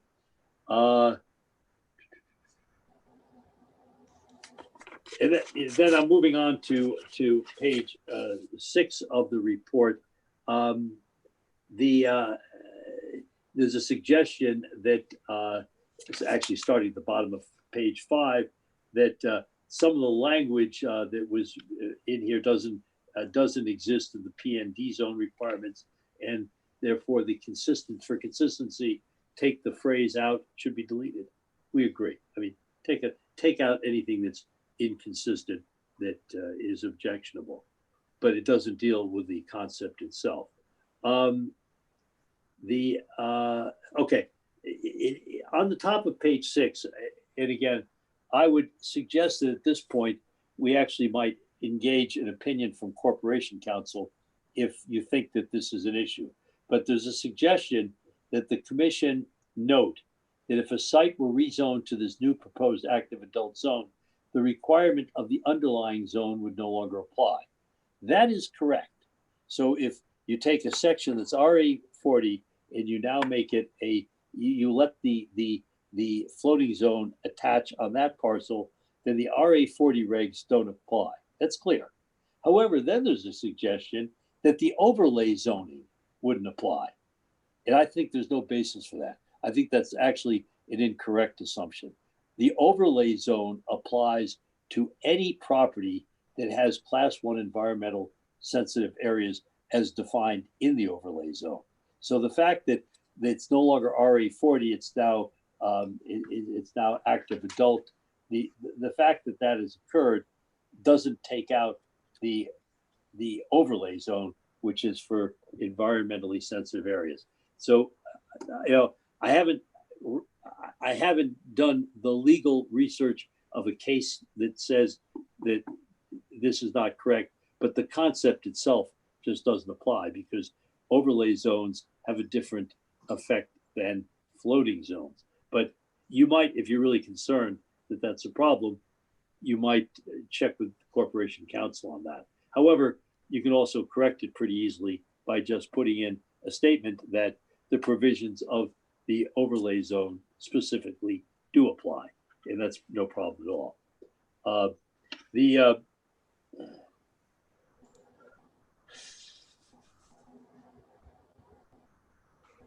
Okay, then there's a question about our height. The height of the building is 50 feet. And I'm not going to debate that this evening. If we get into the nitty gritty, we can debate it as time goes by. But the building height, as I started to say before, if your building is 50 feet high and it's set back 20 feet from the road, that's one thing. But if your building height is 50 feet high and you're set back 150 feet or 100 feet from a road, that's a lot different. And as I say, the 5 feet or the 15 feet is really not the issue. Building height is a function of fire safety, for one thing. Can the city of Danbury Fire Department handle a potential fire in a 50-foot tall building? Well, yeah, there are a lot of those in Danbury. That goes without saying. Can the water pressure from the hydrant function in a 50? Can the sprinkler system function with the existing water? All that deals with height. But to just suggest, well, Danbury only has 45-foot high buildings or 35-foot high guard departments is not a reason to discount that, but to look again at your next meeting, hopefully, when you see how this site actually lays out on Clapper Ridge under these zoning regs. And it'll be somewhat of an eye opener, I hope. The other issues here, Is there enough parking in the plan? You know, we can always look at that. We will look at that. Can that be tweaked? Yes. Can you add more parking to a regulation? Yes. You can't reduce the requirements, but you can make the regulation more stringent than it's been presented to you at the first hearing. So we could do that. Length of the building, we're going to talk about that more as we talk about a specific plan and why we think the length is correct. Then the next question is the plan of conservation and development. So of course, we think that the language of the plan of conservation and development recognizes the changing needs of the community based upon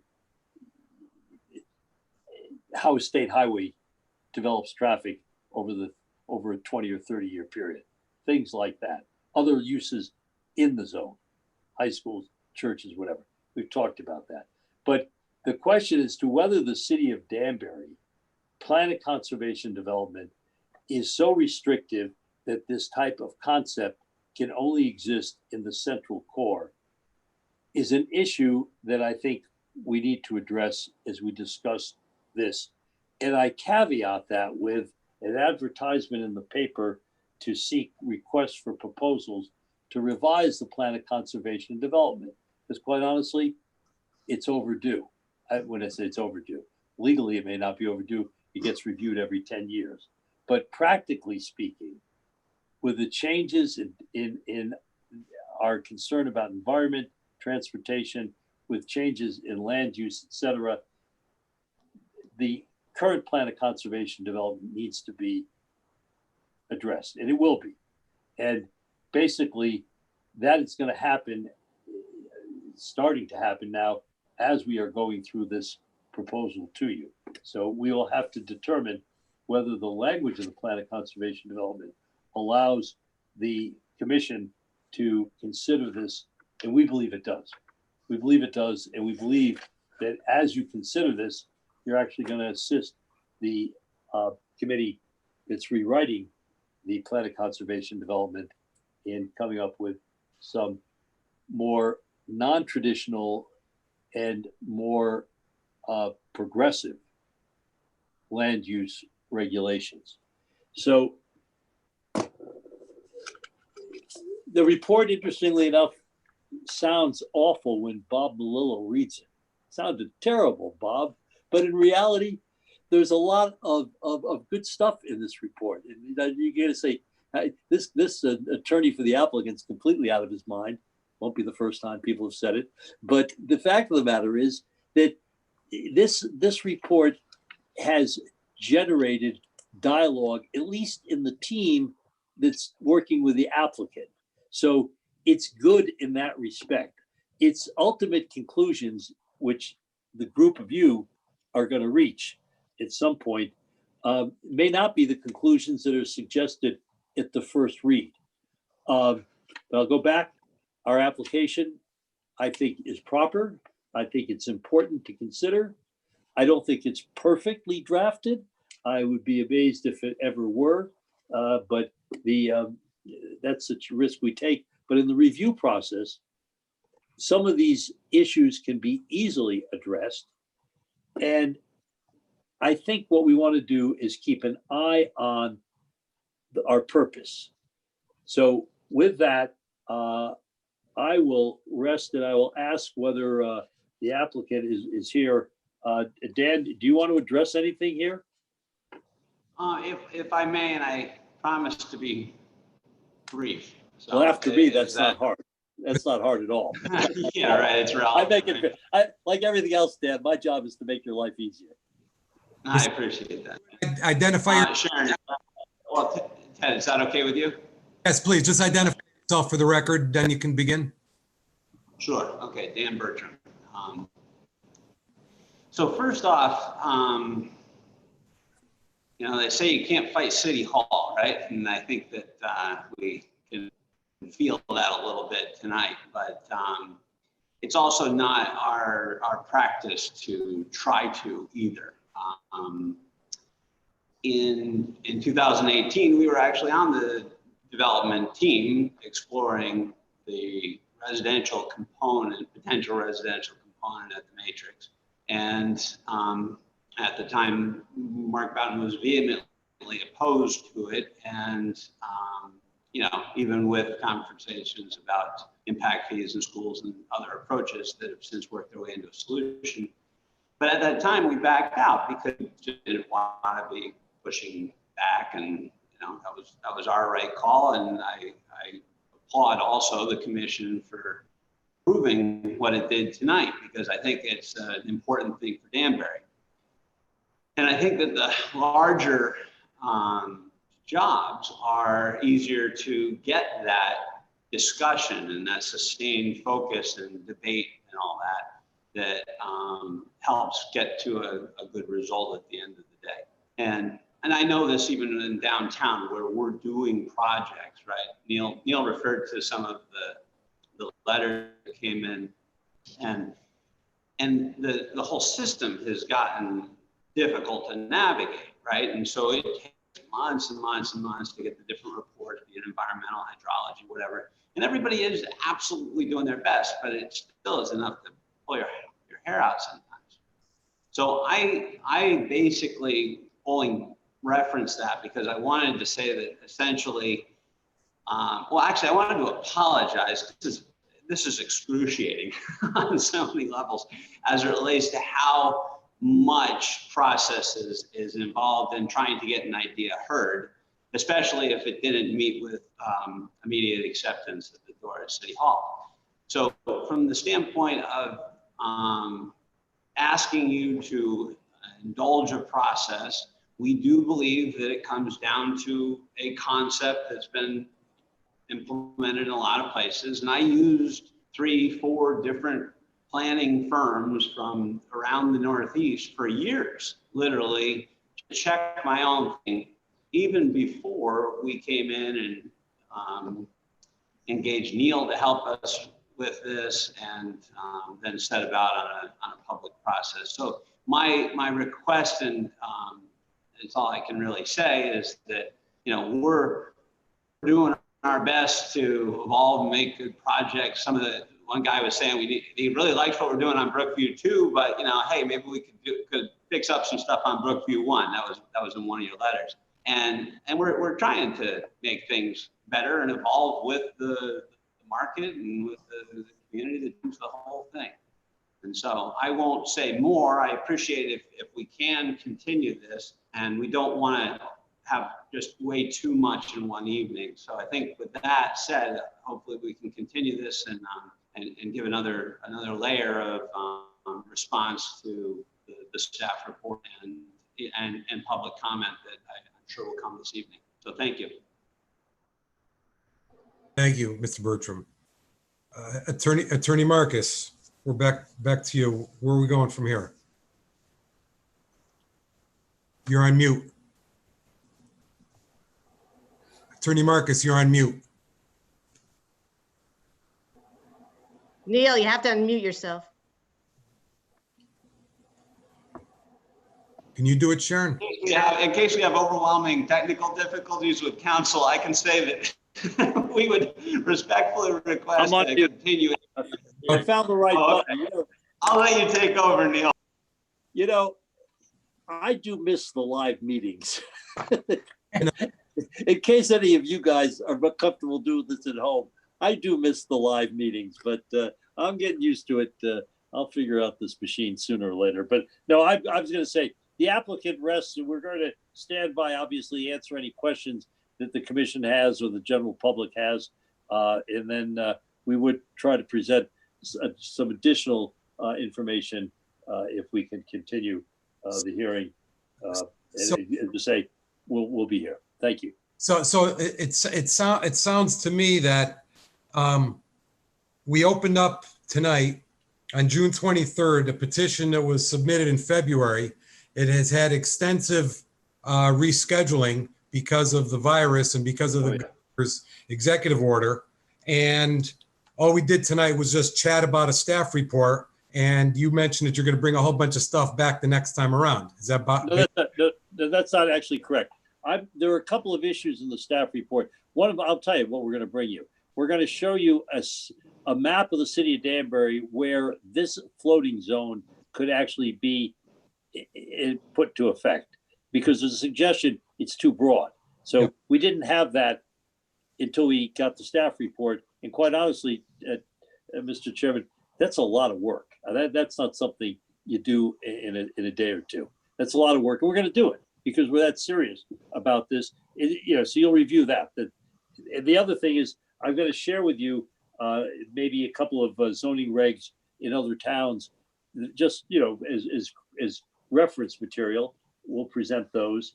And we're going to take a look at some of the references in the staff report, because we didn't really have the opportunity to cross-reference some of the footnoted references, which we'll do. But no, this is the regulation that we're asking you to act on. What we're going to give you are some of the additional information to address concerns, because quite honestly, if you can't overcome the concerns, then we can't proceed to a successful conclusion. So that's it. Well, I mean, my notes, what I expected tonight was, one of the things was some type of a map indicating all of the parcels that would qualify, actually including any buildings that would be knocked down. Okay, so I understand it's a tall task, but I would have expected it from the petitioner. With technology and filters nowadays, you can probably filter these things out and see what qualifies 10 acres or above. The other thing is, I'll invite you, as you had mentioned, that you would offer to show us what a design would look like on that property. One good way of showing us what a 275-foot long building would look like, 50-foot high, would be to take 4 balloons, float them on what the corner of a 275-foot building would be, 50-foot high, plant them out there, let us know when they're going to be there, so we can see from the street just what it's going to look like from the street. So because petitioners in the past have done things like that. It's not a new concept. We'll do that. We'll do that. We're happy to do that. That's easy. So the other thing that I'm very concerned about is let's just suppose everything sounds perfect conceptually, what you're offering. I'm very concerned of language discrepancies here between what you're coming forth with and what or your proposed amendment or zone would be, creation of the zone, the AAR, and what our staff believes to be differences in the way she reads it, the way she interprets it, and how it's going to be interpreted when a shovel hits the ground. So there's a lot of stuff here. Mr. Bertram, you were going to say something? Well, I was going to say that I could show you a few things right now, sharing my screen, to give you a couple of a better feel for what we envisioned. The balloons, we would need to keep the hearing open and show those flown in the field, but we didn't want to have this be longer than it needed to this evening if we knew that it was going to continue. That was all a consideration. No. So I'm at your disposal, and I'm happy to show some more materials. Well, I don't really think that I'm certainly going to let anyone else wishing to speak in favor speak, and anybody wants to speak in opposition speak. But it sounds to me like you're going to want to come back the next meeting with materials to begin a presentation, because tonight it looks like somebody read a staff report and somebody else went over the staff report and pointed out their side of the story, and not much else was done. So Chairman, may I actually share my screen and so that we look at the application? The application has embedded within it an analysis, and we do have the gentleman who did the analysis on tonight's call. Steve Sullivan had put together the parcels that we felt could have this regulation potentially applied to it. And he could describe what his process was. Neil referenced the fact that we were in the process of making it more specific, and Steve can speak to the processes that he's gone through since we got the staff report to try to get the actual water and sewer maps so that we were giving you something that was specific, not general, and not process-based. It's not just a conclusion, but to actually involve commission in seeing how, when our criteria of sewer and water and the acreage, right, were incorporated. And yes, there is the idea of you could buy another lot, which we have incorporated into our thinking, because adjacent to the Sunset Park parcel is a blighted house that has been, missing doors and windows for years now, that we would be proposing to take down and turn into open space that would help with the transitioning from the site to the area neighbors. And we have shown some of that in an effort to communicate with the neighbors. I didn't know if you would want to get site specific because it is the zoning regulations, so I didn't presuppose showing that, but I'm happy to share that information at this time. Well, yeah, I don't want to tell you what to present, what not to present. I'm just going to let you know that we have a public hearing, and tell us what you want to do. If you want to go forward tonight with some a hard presentation, yes. If you want to do a piece of it, yes. If you want to wait, for the next two, this is your show. No, I appreciate it. So if I may share my screen, then I will actually do so. If you're. Yeah. Okay, great.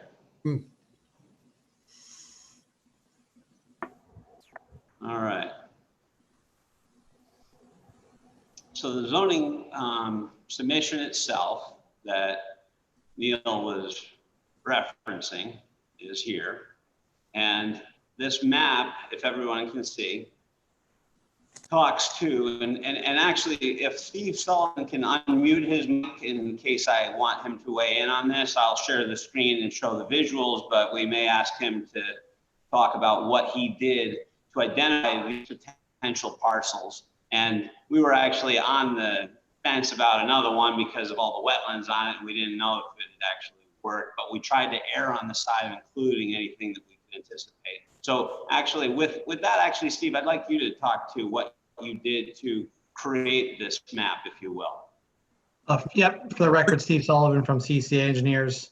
Good evening. So we took a look at a lot of the sites in Danbury, and we basically narrowed it down to sites that are on arterial or collector roads, or that potentially can access an arterial collector road through a commercial industrial district, as the regulation points out. Also, obviously, the minimum acreage and water and sewer. And what we came up with was the applicant site at Damia Drive. A potential another site was 11 Pembroke Road, which is near the Route 37 and yep, that's it there. Yep. And 100 Payneham Road, we pointed out, but that would be a little more difficult because there is a lot of wetlands on that property, but it does meet the acreage, water and sewer, and arterial road as in the form of Route 37. And then on the southern side of Danbury, there's a couple sites off of Old Boston Post Road and near 81 Worcester Heights. We are going to take a second stab at this. I have requested from David Day the overall water and sewer mapping. And what we'll do is we'll color code within that map the arterial streets, and then these 10-acre minimum parcels. And I think that's what we want a chance to submit for the next meeting as well. And the reason we wanted to get more specific than this map was because we felt that there was an extension from the staff report that was, it certainly had happened in the planning commission, where comments made were extending the ability of this beyond what we believe to be reasonable, because you can always, I suppose, assemble your way through, buy 10 1-acre lots and develop something like that, but that's very hard to actually get rid of. There aren't a lot of houses like the one that we have next door to the Sconset project that are completely gone, right? And so if I may, I'll show you this. I'll start with an aerial shot. So this is Clapboard Ridge along here, and we have in blue a proposed building that would be potentially enabled by the regulations. And we also showed on this when we did a neighborhood meeting where there were approved homes, because the Damien Drive comes in along this area, and there were 12 approved cluster homes, two of which were built on this side, one on this side. This is a cabana and pool, and then 2 wells that were started anticipated to be finished if we found buyers. And that was a project that began in the mid-2000s. So there has been no progress since the Great Recession kicked in. The single family market hasn't come back in our area, and we have looked to see how could we develop something that we felt was sensitive to the neighbors. The parcel that I'm talking about, that we talked about, where we're talking about demolishing an existing home, is here. And we have shots of that on the next slide.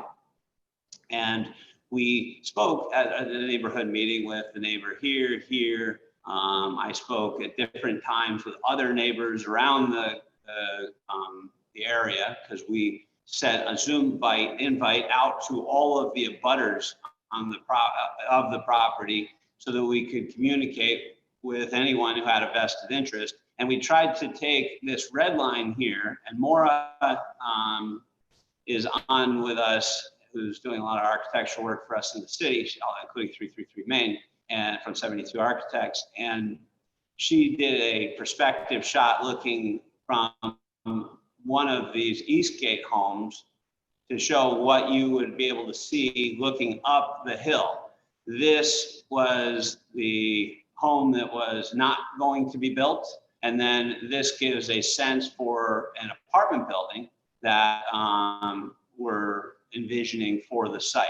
And so we wanted to show that the line of sight actually had a building, and certainly the trajectory, to your point, Ted, I think where the balloons would help, they are being, that would be an in the field look at this type of thing that we tried to give electronically because of the constraints of the era we're operating in right now.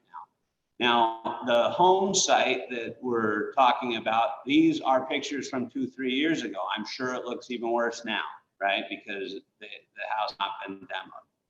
So our presentation is, of course, to try to clean up a neighborhood, but also I'll show this slide because we wanted to show what it would look like as you came up into the complex from within it, but also that gives some insight into what the edges of the property would look like when you scroll around. But the massing, each one of these buildings is 3 stories and often have higher level architectural features, be it a Widow's Walk or this feature on this building. And so we wanted to show this perspective shot to see that we did take a fair bit of effort to try to figure out something that would work into the neighborhood itself and not require coming out on any other location. We have anticipated an emergency access way on the backside of this proposed building. However, you would have the traffic coming in and out of the existing Damien Drive in our vision for this. And so we believe that in showing people why are we proposing this in the first place, we're actually trying to address a number of things that Neil alluded to that aren't in the market right now. This is contemplated to be an apartment building with an age restriction, but without the services component, right, you can get to a more affordable price point and still give a very nice option for seniors. We obviously want to provide, say in Brookview 2, where we have, we'll have a very nice amenitized building, a a product that seniors may want to live in downtown.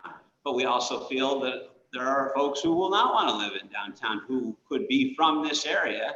And we've had positive expressions about the concept of this from folks in this neighborhood. And so we're throwing out something that we feel is an inevitable shift in the housing side of things for seniors, in that having the actual per unit kitchens and other services that take you one click back from the congregate housing with the shared eating, that is another point of touch on the COVID thing. We think that this is a nice twist and an offering to give another option to area seniors. And we also think that it's, when we make the economic argument that was in our original proposal, we show, in our opinion, that the revenues that come from a site like this are accretive in that they don't have the students in the school system. And so we've done projections that the change from the original project to this project come with an additional $330,000 per year of taxes. And it's all towards things that already have associated city expense. There's not this massive marginal cost coming with the marginal revenue, and therefore is accretive, and more so than if it were a regular unrestricted apartment complex with school-aged children. So we feel that the area towns have used this device to cherry pick some of that senior housing demand, and that Danbury has historically not done so. Dennis Alpern did not believe in it. He had some issue, I think, up on Deer Hill Avenue. Neil could probably speak to that better than I, but he basically didn't accept this as an accretive housing type. But we're hoping to, in a measured way, respond to the staff report, and because Sharon's the planner, and we have to address that report.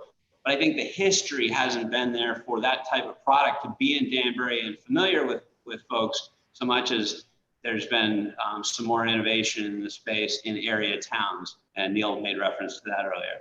So with that, I would put it back to the floor, if you will. I'm going to stop sharing. Thank you. Thank you, Dan. And again, we will provide even further information on the mapping, but clearly when I was making my comments about the staff report, talking about how broad the land would be, the land use impact would be, we don't think so. I mean, we think actually you're looking at very, very few sites that we can identify because of the criteria, and Steve Sullivan pointed it out. It's the sewer, the water, the roadways, and the size of the site. So with that, we will. Yeah, we just wanted to help visualize that process. And I think that it'll be a compelling presentation that'll be good for the city to have anyway, just for planning purposes and other aspects of things. So we're happy to put that together. In terms of flying our balloons on the corner of the lot, I'm not sure how you want to coordinate that, but whether you just want us to put them up there and you as a commission will, in the next 2 weeks or so, see them, or whether we should schedule an event that says on a certain afternoon or morning or whatever, the commission can do a site visit and it'll all be there that date. We'll leave that up to you to coordinate. We'd be happy to accommodate anything there. Yeah, I think if you inquired, scheduled it, let us know the particular time frame, give us a window. We could notify the members to individually go up there, so we won't have to notice another public meeting or anything like that. The commission members can do a drive-by. I understand that the gate is not the gate is open at the driveway, so anyone can go in, and the commission member can. It's not open as a default, but we will make it so for that showing. Sure, of course. So why don't you let the staff know the date that you're going to have that? We'll notify the commission members by email. Everybody individually can do a drive-by on Clapper Ridge, or maybe even go into the project and take a look at it that way. Absolutely. Perfect. Excellent. Good. And with that, the applicant will rest for the evening. I think one of the other tricks that you may have, and I haven't really looked into it, is when you try to designate some other parcels, I noticed that somewhere, I don't know how I'm going to find it now, but it talked about water and sewer now and water and sewer potentially. So that's going to be a little tricky to spot because obviously if a project is financially viable for a developer and there's X amount of dollars to pull in sewer, pull in water from down the road, if it makes sense, they're going to. So there could be some parcels that would still apply that don't directly have water and sewer at this moment, We would argue that at that time, the applicant would be filing a petition to the city council to ask for permission to make that extension. The city council could potentially say that that's not something they deem necessary, and therefore it would not be possible to do it by right. You would need cooperation from another council to do so. Got it. Attorney Marcus, you said you're dropping it so far for tonight? We're good. You've seen more than I thought we were going to present this evening. But then again, I think it will help you. It helps you envision what we're talking about. So I'm glad you bore with it. And I apologize. I wasn't withholding anything. I just wasn't sure what the commission's appetite was. Understand, but everybody, but I see a bunch of participants here. I don't know if we'll know if they're in favor or opposed shortly, but a lot of people came out tonight. So I want to at least have something there that they could look at. So with that being said, I'll ask if there's anyone else wishing to speak in favor of this petition. Mr. Haddad, excuse me, Commissioner Malillo has his hand raised. I'm part of the commission, and then I have some letters that I need to read into the record as well. So I think he's the only commissioner at this point that has his or her hand raised. Mr. Malillo. Thank you, Mr. Chairman. Attorney Marcus, I have at least one question for you. Yes. I'm making notes here. I'm not going to ask you about DHS. I remember my mom talking about that being in the middle of nowhere, so I don't think it was a single-family home. I think it was actually all farmland. So, it was Dr. Fisher's farm. But I wasn't alive, so I can't speak to it. However, what I do want to focus on is you had mentioned that your proposal. Possibly the entire proposal, maybe the application would have been different had you seen the staff report prior to submitting the proposal.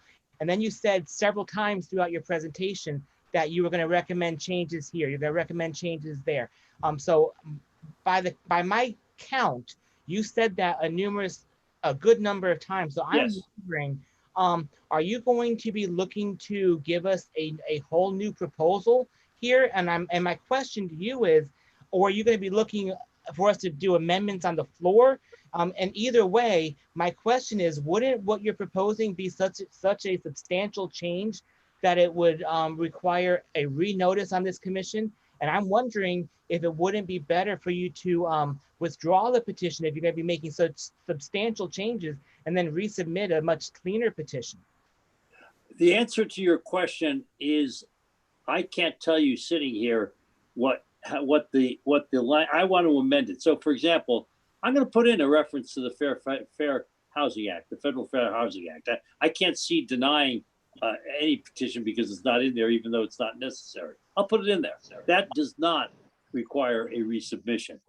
It doesn't. It's not changing the use of the property that would be under this. So there's certain things that you can change. And by the way, we can suggest additional parking if that's an issue without changing the amendment itself. There are certain things you couldn't do. So, for example, we couldn't say we want this to apply only on 5 acres and not 10 acres or something.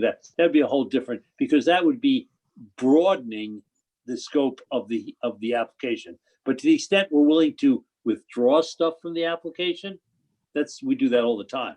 But if it's, but I will tell you that at some point we may get to like having a conference committee look at a bill. You might get to the point of saying, let's chuck that bill and just put in a whole new bill. We may get there. I won't rule that out, but we're certainly not there this evening. But by the next meeting, we will see what text changes will address some specific concerns in the staff report. And as I say, one paragraph just explaining what a floating zone is, take it out.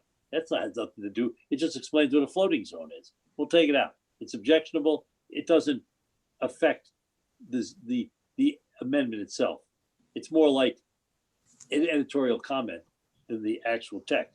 But if we change heights, if we lowered heights, that'd be one thing, but you can't raise heights because that'd be expanding. But if you want to say buildings will be, instead of 50 feet, they'll be 45 feet, that you can do.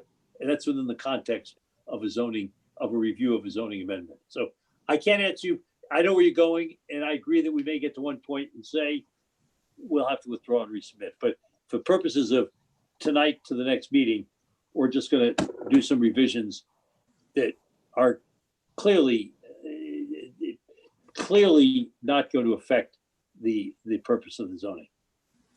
Thank you, Attorney Marcus. I just wanted you to consider that and just be mindful of the fact that some of the revisions that you might turn forward, and you just anticipate that I might be asking Sharon as to whether or not it is a substantive change and how that will impact us moving forward, especially with the regulations that we're living under right now with the virtual meetings and all that. But you are unusually correct. I don't know that I want to second that. I was about to say I agree. I agree with you, Bob. Thank you. Committee members, I didn't see any hands up before, but let me see again if anybody has any questions. Before I get to Ms. Calitro, commission members, any questions of the petitioner at this time? Still don't see any. Ms. Calitro? Thank you. No, I don't see any either. Okay, so I'd just like to read these two letters into the record. One was an email to Joanne Reed dated Thursday, June 18th. I'm sorry, dated Monday, June 15th from Lynn Waller. Because the request before you concerning an amendment to zones containing single family and similar zones, I'm writing to request you turn this application down. I prefer that you turn it down in such a way that it cannot return some other day in the future when the public is not watching. I believe the application is a bad deal for everyone except the developer. I realize the developer is only trying to develop 4 areas of Danbury, none of which are near my home. But by changing these zones, it changes the zones everywhere in Danbury. It might be near my home someday. I bought my home 45 years ago in an RA8 zone and would like it to stay that way. Our roads are crowded already without adding more traffic. Judging by how the traffic has grown in my area in Danbury, I believe I now live on a collector or arterial street. It is very difficult to get out of my driveway. I do not want high density buildings, high rise or widely spread out buildings in my zone or neighborhood. I believe it would negatively affect the value of homes in that area. Please remember this will not only affect the 4 areas a developer is speaking about, but all the RA8 zones or like zones where they're located in Danbury. So please vote no on this amendment. Support the residents who bought in these zones and not the developer who wants to change these zones. Thank you for your attention to this matter. Lynn Waller, 83 Highland Avenue, Danbury. And the second letter is dated June 17th to the Zoning Commission. I first want to thank each and every one of you for the commitment that you have made to serve on this commission. Judging by number of years that many of you have been a member just shows your passion and care for our great city. The future of what Danbury will look like in part is a result of the decisions you make today. The application being made by BRT Sconset LLC to amend the zoning regulations is one that will result in severe consequences if approved. 1, single-family neighborhoods were a result of the desire of Danbury residents that did not want to be in a multifamily zone and therefore invested at a higher cost in purchase price and property taxes to live in a less congested area. 2, Clapboard Ridge is already a heavily traveled arterial that services New Fairfield, Northern Danbury, and Danbury High School. This proposal will add 200 to 300 additional cars per day. The city of Danbury has in place a well thought out plan of development in place. That present and future are all inclusive of the report. This application would undermine the present plan. 4, this application be approved, then there would be others to follow. No single family with large parcels of land will be protected. Pursuant to the fact that my family lives up on the Clapboard Ridge area and that I am a local developer, I feel I would be remiss if I do not voice my feelings. I applaud Mr. Bertram for what he plans to build on the News Times property, but I respectfully would like to see his company bring 30 Crosby more in line with New England looking complex. Presently driving by does not help to enhance the area. My belief is that what you build reflects what your brand is. I have a lot of love and pride for Danbury, and I'm a strong advocate for us to be the best we can be. Thank you for your time and attention. Robert Botello, Victoria Associates LLC, 3 Ridgewood Road, Danbury, Connecticut. And then I also know 4 people have contacted me today, so wishing to speak. Mr. Gibson, Mr. Pura, Mr. McGargle, and Mr. Gucker. And there's others on, so we'll be on the lookout. I'll be on the lookout for that as time goes by. Thank you. I'm just writing those down. Okay, before we do that, I'll give the commission members another shot. Is there anybody that have any questions of the petitioner at this moment? Commission members? Sydney has his hand raised. I didn't see it. Mr. Amida? Yes, Mr. Chairman, I do have some questions, but if possible, I'd like to ask them after the public has their shot. Hopefully my questions will be answered by then. I don't know if that's possible, but. No, absolutely. I mean, it looks like what we're going to do is, some of these people that requested to speak this evening, for or against, may not even want to talk tonight because we're going to revisit the whole thing with no restrictions next time around. So if there's something that they want to comment on after what they saw tonight, absolutely. And they'll also have another shot again. So with that said, is there anyone that wants to speak? Anyone else who wants to speak in favor of this petition? Hold on one second. Wants to speak in favor of this petition? Is there anyone else that wants to speak in favor of this petition at this time? I haven't seen any. Ms. Calicio, you haven't seen any? I have not seen any or anybody waving. Okay. I can look for, okay, go ahead. I'm sorry. Anyone who wants to speak in opposition to this petition?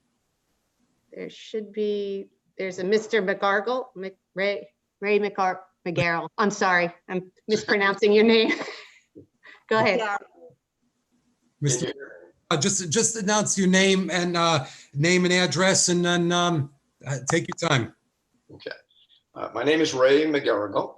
I live at 41 Eastgate Road, which is just below the property that is being proposed and across the street. So I'm not an adjoining property directly. First, I would like to compliment the committee for the thoroughness of the report that Mr. Malella read earlier. It did address a lot of the concerns that I think that the neighbors have in my area. And secondly, thank the commission for allowing me the opportunity to speak tonight. If I could speak for a second about, make a comment about the comments of Neil Marcus, who I have tremendous respect for, as well as for Dan Bertram, both longtime people who have been involved in Danbury, and I believe they do want the best for this community. But the examples that were used by Mr. Marcus about the changing neighborhood, he used high school and he used churches. I'd like to point out that none of those are residents, and therefore they do not impact the single family residence that's here. I was not here during my teenage years. I came in 1972, so I've been here for 47 years. And all during that time, I have wanted to live in a neighborhood that was single family homes. That's why I chose Danbury a long time ago, to raise my family here, educate my children here. They've all done extremely well, and they're all proud to be former residents. They all live elsewhere now, but former residents of Danbury. During that time, I've always paid my taxes, and I want this to remain as a single family neighborhood environment. Having said that, that doesn't mean that a change in the neighborhood would dramatically alter what this neighborhood looks like. But I do believe that if you look at the original plans for the BRT submitted for the Damia property originally, a lot of that space that they're proposing now was probably proposed as open space for that local community. Unfortunately, their decision to buy that property, knowing what the zoning was at the time, did not work to their best advantage. And I realize as a businessman that you want to take advantage of the property that you have and perhaps propose a different way to make that profitable. Unfortunately, I don't believe it's the responsibility of the city of Danbury or its citizens to bail out a decision that did not work in your best interests. Therefore, I am totally against this issue or this proposal. One other point I would make is that if you're going to look at ordinances as Mr. Marcus has proposed in other towns, I'd ask you to look at the ordinances of other towns that prohibit building on ridge lines. We don't have that in Danbury, but once that ridge line is gone, it's gone forever. And I believe it's all part of why we call it Clapboard Ridge. We don't call it a stream. We don't call it an area. It is a ridge. And therefore, if we build on that property the way it's proposed, it will completely alter everything we know about this neighborhood. And as I've said, I've been here for 47 years. I'm not a newcomer to this area. Additionally, the site is an odd site for adult living. Mr. Marcus points out that Ridgefield has some of these developments in downtown Ridgefield where people can walk to the city. Well, it's going to be a little difficult to walk to the city from Clapboard Ridge. Everybody knows that. And you would have to put in some type of public housing, public transportation in order to move people around if they weren't driving their own vehicles. And as those people age, obviously they need public transportation. So for all those reasons, I'm opposed to this proposal.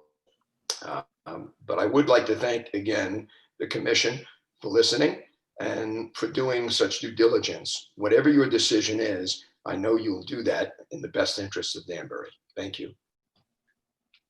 Thank you very much, Mr. McGarrigle. Let me ask the commission members if anyone has any questions of or comments of Mr. McGarrigle while we have him.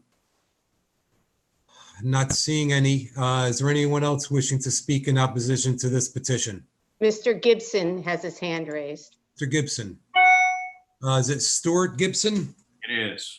Yep. Stuart Gibson. I am the owner of 93 Clapboard Ridge. It is a property that abuts the proposed property. So I sat with Mr. Bertram and members of his team during a call on May 13th, where I believe they failed to adequately address some items. And I'll kind of go through those now. I think first off, the impact on home values. While this taking care of the blighted property is seen as a benefit, that's really all they offered. I certainly believe that the negative impact of the proposed project significantly outweighs the benefit that the blighted property going away could provide.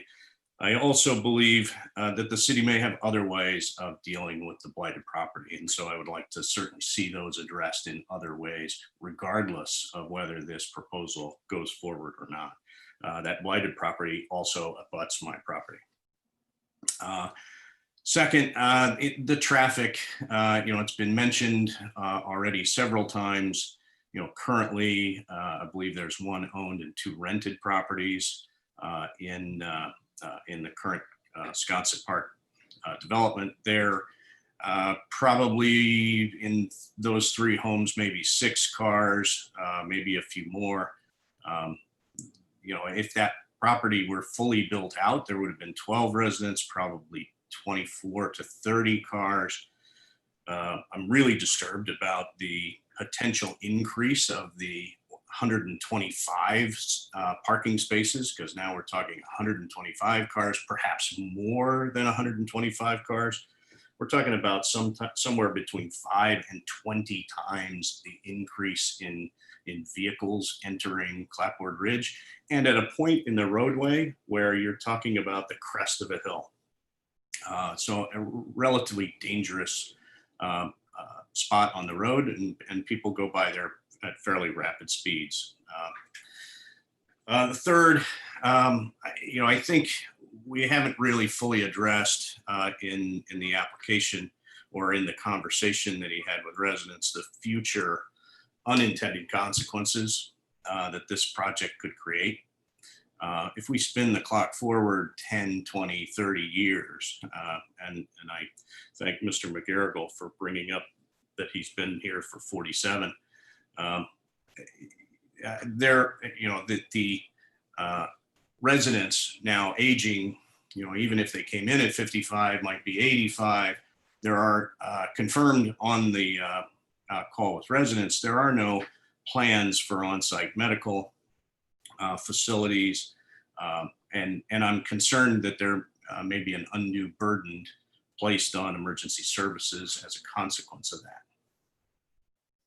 that. Fourth, as stated, the project would be of benefit to the schools due to the reduced enrollment, having locals move from single-family residences into this development.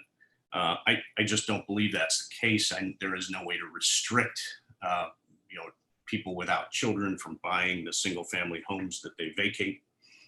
And so I'm concerned about that. Fifth, my property, which is actually the access way into the back of the proposed development, is my driveway. So his construction entrance and back of that property, you can actually see on the map that he showed, is directly part of my driveway. It also crosses right in front of my garage. That garage is an earthen garage. I don't know if you've ever seen it, but it does not have a regular roof. It is covered by dirt. And I have great concern over the frequency of construction vehicles going in and out of that area, and the damage it could cause to both the driveway and to the garage. I see nothing in the proposal that says Mr. Bertram's willing to either repair the garage or the driveway or even purchase my home if needed. Sixth, much of the information that was shared on the call with residents was a comparison to another development, Brookfield development.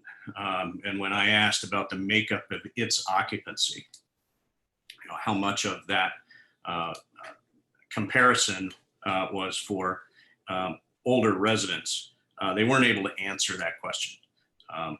That this is not an age-restricted property, and it does not serve as a good comparison, in my opinion. So I happen to live in Ridgefield. I also believe the comparisons to the Ridgefield age-restricted housing are totally inappropriate. As Mr. McGarrigle has stated, Ridgefield has walking paths. These properties are downtown and easily accessible to the areas around the town. In closing, I don't know if Mr. Bertram and his team have any experience building age-restricted properties. I do know they got a lot wrong when they proposed a project back in 2003. Much of that may have been an inability to predict the future, whether that was the affordability or the desirability of their project. I'd rather see the original plan completed than support this new plan. And I encourage the commission to oppose this petition. Thank you, Mr. Gibson. Commission members, I invite you, if anyone has any questions for Mr. Gibson at this time. Any questions of Mr. Gibson? I don't see any. Let us go to the next person that wants to speak in opposition to this. I know State Rep Gucker is on the call, and I believe he does want to speak. I'm looking for Mr. Pura as well. Mr. Pura dropped off Okay, a little while ago, but okay. let's go to Mr. Gucker and we'll see if Mr. Pura comes back on. Mr. Gucker, Good evening. How are we all doing tonight? thank A you. little bit different. I don't get to stand in front of you and bang my hand on the table like I usually do and get read. And you guys get to kind of, I guess, sit back and relax a little bit and have a cool drink while you're sitting there listening to us ramble on. But I have a number of concerns with this project. And I first want to also echo what Ray McGurgle had to say. I believe the staff report as well as the decision of the planning committee was spot on. I did watch in on the Zoom meeting of the planning committee. I believe a lot of the things that I would have said and I would have had questions and issues with, they've addressed, so I won't go into that, but I just want to be on the record saying that I do agree with much of their findings. I also agree with Ray McGurgle's statement that I do believe that this is nothing more than a bailout of a former property or former project that didn't finish. Every day that I drive up and down Clapboard Ridge, which I do at least once a day, even though I could take 37 or 39, depending on which way the traffic is flowing. I find myself more often than not driving up Clapboard Ridge. I can look into where this proposed building is going to be and see the half-finished foundations that have been there for numerous years. So the idea that you're not going to see this 250-foot long building 50 feet tall because it's going to be shadowed in the woods is not true. You know, as you do come around and you will go by Mr. Gibson's house or his driveway, the Clapboard Ridge actually kind of goes around this property. So you will be looking at the backside of this massive structure in the middle of a single family residential housing area. Yes, we have churches and all, but they're all closer to downtown Danbury.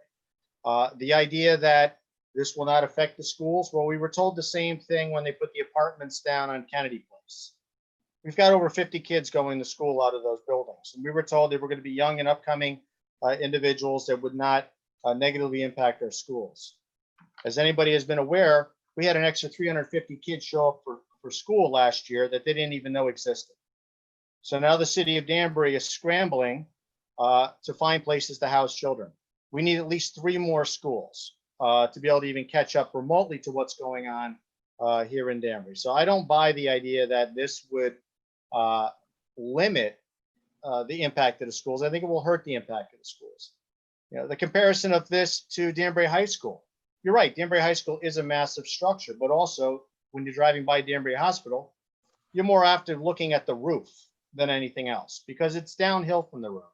You're not going to be coming up to the crest of the hill to see the backside of this massive, massive structure.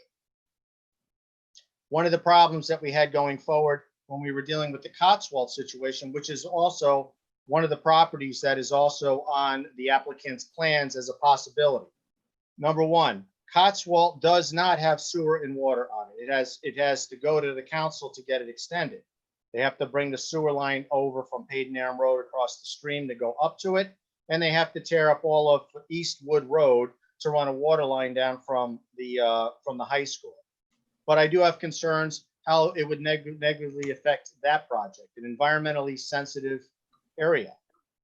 But where this Damien property is, what we kept hearing while we were discussing the ills and the problems of Eastgate Road, Wynwood Road, Eastwood Road, was while the Damien property was being built, the houses on Eastgate Road were being negatively impacted and flooded out.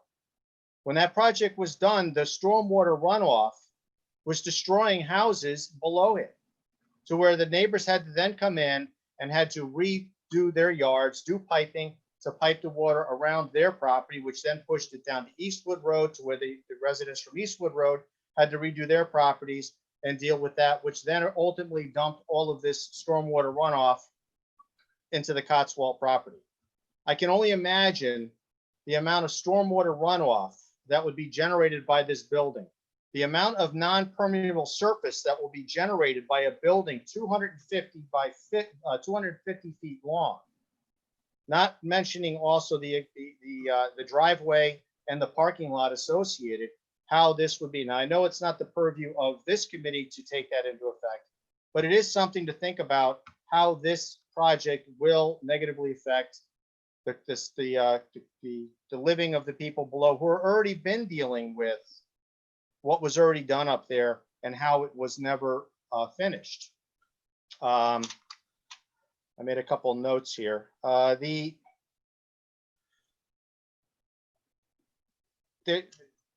We do not need more multifamily, high-density housing in Danbury, especially not in this area.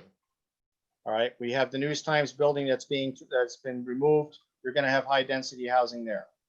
All right, you're talking about other condominium projects. I'm happy to see that BRT is finally doing something with the mess that was at the end of Hospital Avenue for how long, finally finishing up and doing something with those areas. This is just the wrong place for this type of project. 55 and older, I hate to say it, I could go to this place.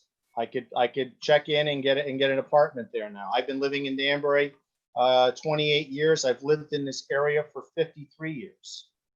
All right, I know these roads, I know these areas, and I know the history of the farm. When Attorney Marcus talks about the farm, yes, that farm was also part of the Cotswold property, and the last remaining member of that family actually owns a 30-foot strip across the street from my house, who talks about what was there and how it turned into what it was, which was never exactly what the family envisioned or wanted, but we have what we have. I'm surprised to hear that according to the testimony, the neighbors are all happy about this.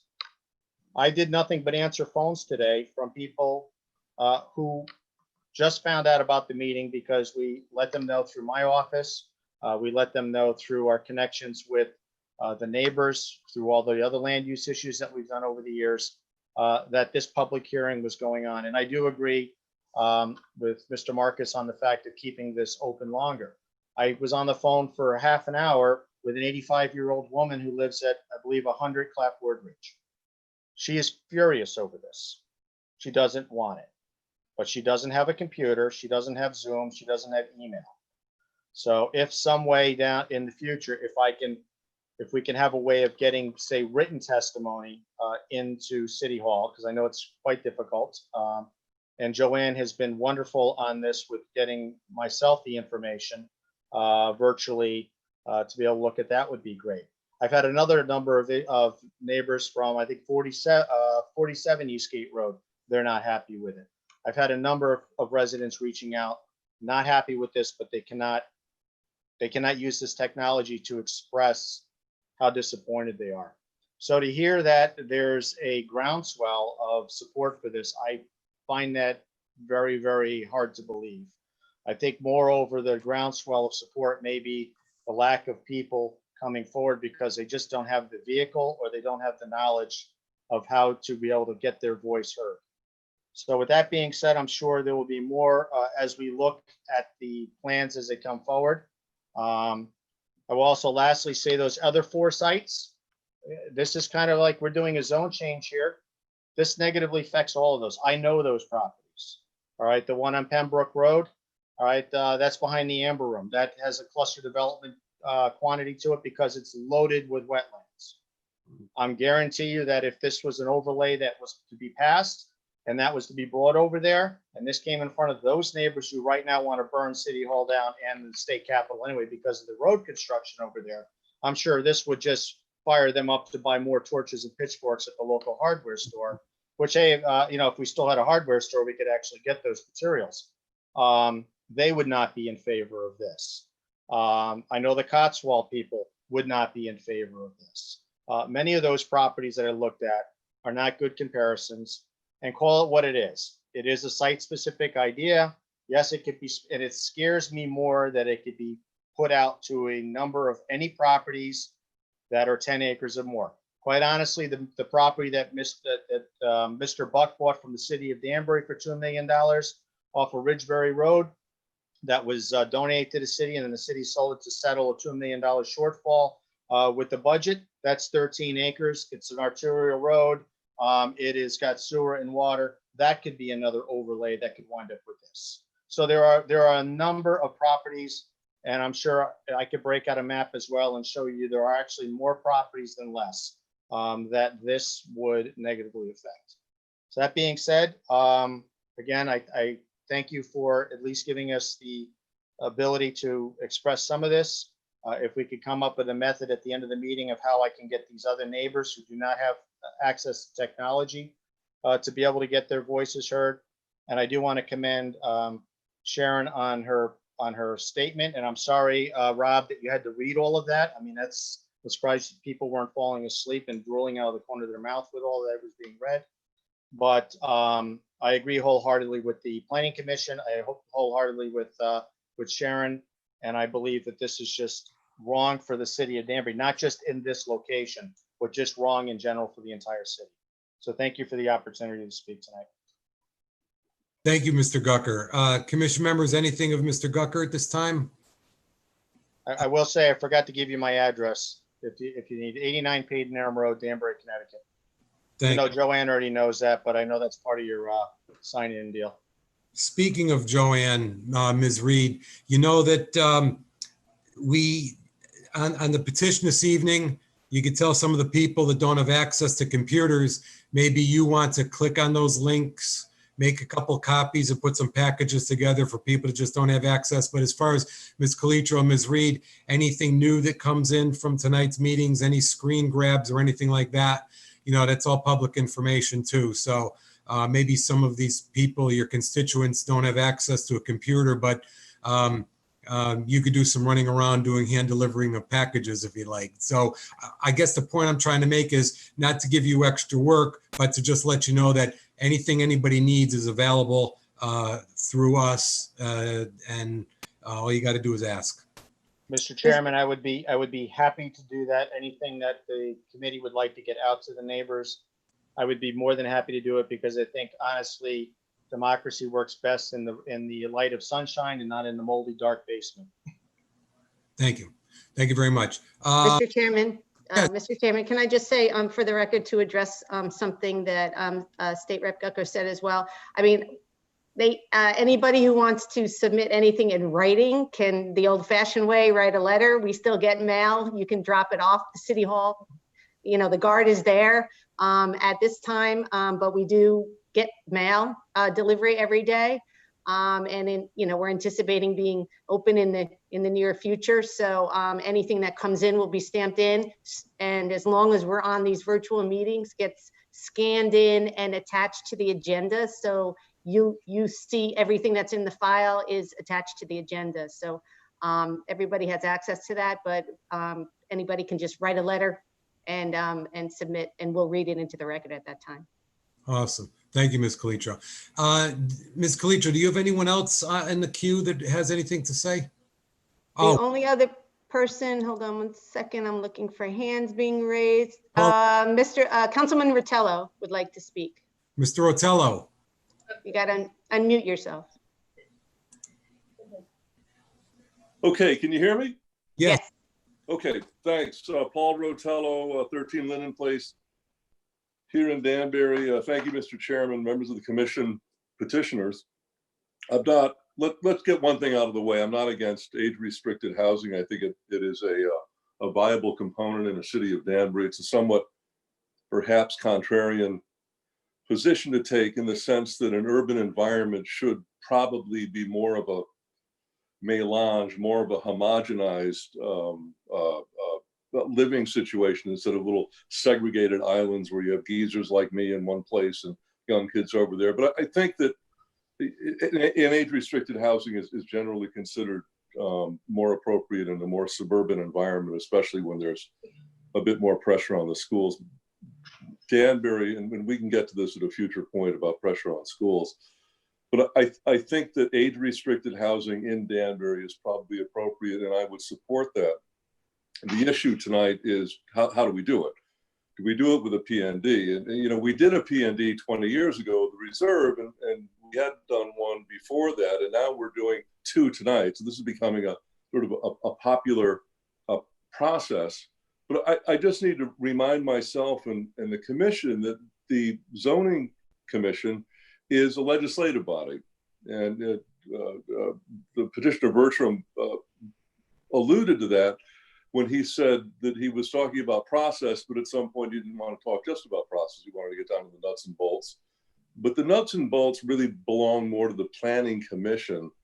And I would speak to this particular petition at length were it not for Commissioner Melillo's question and Attorney Marcus's provocative response that in response to Director Calitro's staff report, changes, he can't rule out that the changes on the legislative end may be so substantial that it would actually lead to the withdrawing of the petition. So before I think we get into the weeds about, you know, the mechanics of the proposal, which we probably shouldn't even be talking about that much, but certainly the legislative part, the P&D part, I just would like to comment that there may be a simpler way of doing this, and that may be through the plan of conservation and development, that it may be more appropriate to legislatively reserve a section of the city for age-restricted housing. The engineer talked about, he had isolated a couple of areas in Danbury where he thought this 10-acre plus P&D could go, one of them being Worcester Heights. That happens to be in my ward. I represent the 6th ward, which is the one side of Worcester Heights, the side where the Lee Farm Corporate Park is, not the other side where the Army Reserve Center is, and the new assisted living center. That's not my side. My side's the other side of the street. But the engineer isolated both sides of that street, so that certainly includes the 6th ward. But the issue with Worcester Heights is a height issue, and I'm not sure a 50-foot high building, because of the airport, would actually be allowed by the FAA to go in there. So that may be something that the petitioner needs to look at. But anyway, before we get into this, I think we're all going to have to wait until the petitioners come back with either a more detailed or modified proposal, or wait for the withdrawal and come back with a brand new one. So what I'd like to do is just plant that little seed about perhaps doing it a different way, and maybe the petitioners can respond to that, and staff could respond to that, about doing it through the plan of conservation and development, and not using a PND, not landing like a bird of prey on an existing zone that's not quite prepared for that, as we heard from the neighbors on Clafford Ridge. But I'll reserve comments of a more lengthy nature until the petition gets more fleshed out. Thank you, Mr. Chairman. Thank you, Mr. Rotello. Commission members, any questions of Mr. Rotello at this time? Ms. Calitro, do you see any more hands for anyone that wants to speak in opposition? I do not. If you wish to speak and you're muted or your video is off, just do something so we can see you. Oh, yes, I see Miss Hamilton, Lynn Hamilton. Lynn Hamilton. Hi, thank you everyone for being here. Lynn Hamilton, and 22 Eastwood Road. Ms. Hamilton, we're having trouble with your audio. Mike, we can't hear you. Okay, hold on. Can I put it in chat? She can type it in chat if you want me to read it. Sure. So if everybody who's on goes to the bottom of the screen and clicks on the chat button, you'll see everything that Miss Hamilton is typing. Oh, I see. Okay, great. Nice.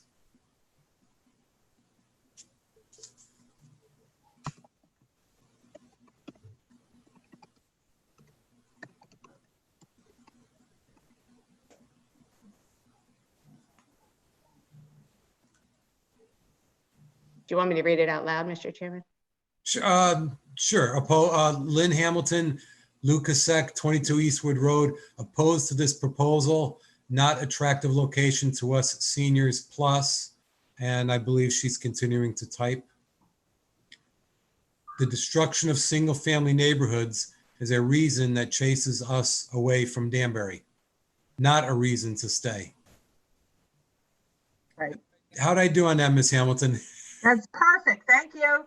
Now we can hear you. Figures.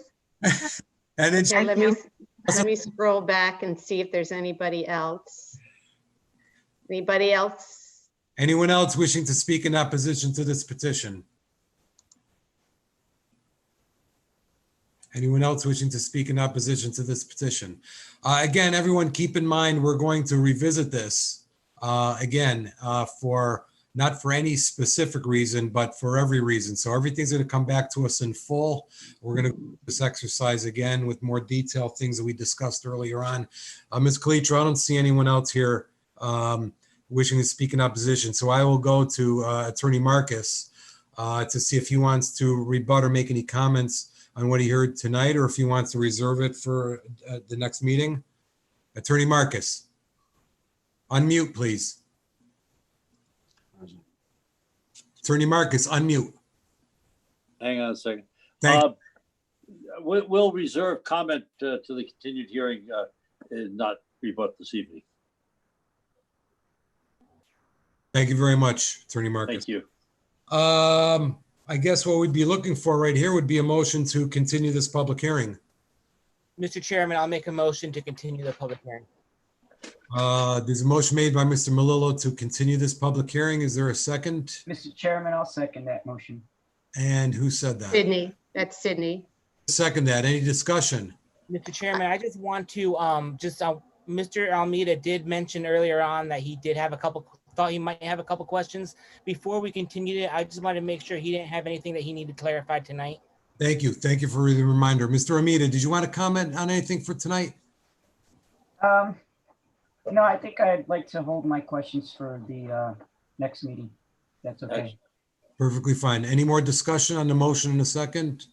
Mr. Chairman, just so for the record, I think we had spoken about, so we're clear to everybody that we're going to continue to use some of the remaining time under the executive order to continue the public hearing. That's correct. I was going to mention that. I was going to, when I got closer. Okay, sorry.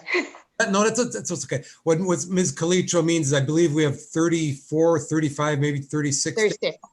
36 days left of the executive order. So by continuing this to the next meeting date, which is July 14th, those days are coming out of the 36 days and not by the dates that we have afforded to us under the regs or statute. Is that correct, Ms. Calitro? That's correct, yes. So just for clarification, then from my understanding, that means that the length of the public hearing, we're using the executive order days prior to the public hearing length days and not the other way around. Correct. That's correct. Okay. The executive order days first. Any other discussion? Mr. Chairman, just some clarification. We mentioned the balloons at the site on Clapboard Ridge. Is that going to happen before the next meeting? Well, we'll leave it up to the petitioner if they could schedule it. I would have guessed that if it's not done by the next meeting, then that would be something we talk about at the next meeting for the meeting after. Right. So I was going to ask the question if there was a preference. It's like we've all kind of decided it would be useful. So, but they're going to be subject to trying to find a company that can do that and finding this and measuring it up and things like that. So, good question. I think that's where we'll coordinate back with Sharon, I guess, along with communicating to the commission potential dates. Is that the right process? Yeah. Okay. Good. All in favor of closing the public hearing, continuing the public hearing, signify by saying aye. Aye. All those opposed? I did not hear anything, so that would be a unanimous continuation of this public hearing. Thank you very much. Thank you, Mr. Chairman. Thank you, members. Thank you. Thank you. Okay, commission members, we can't leave yet. Like, they can leave, but we can't leave.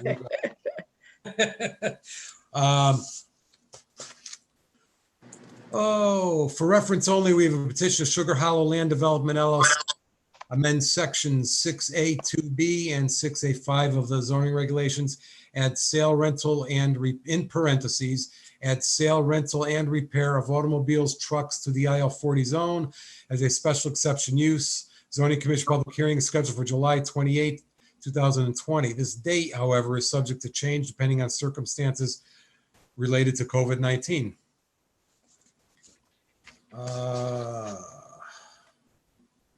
That's for reference only. We don't need any motion to, No. it's good.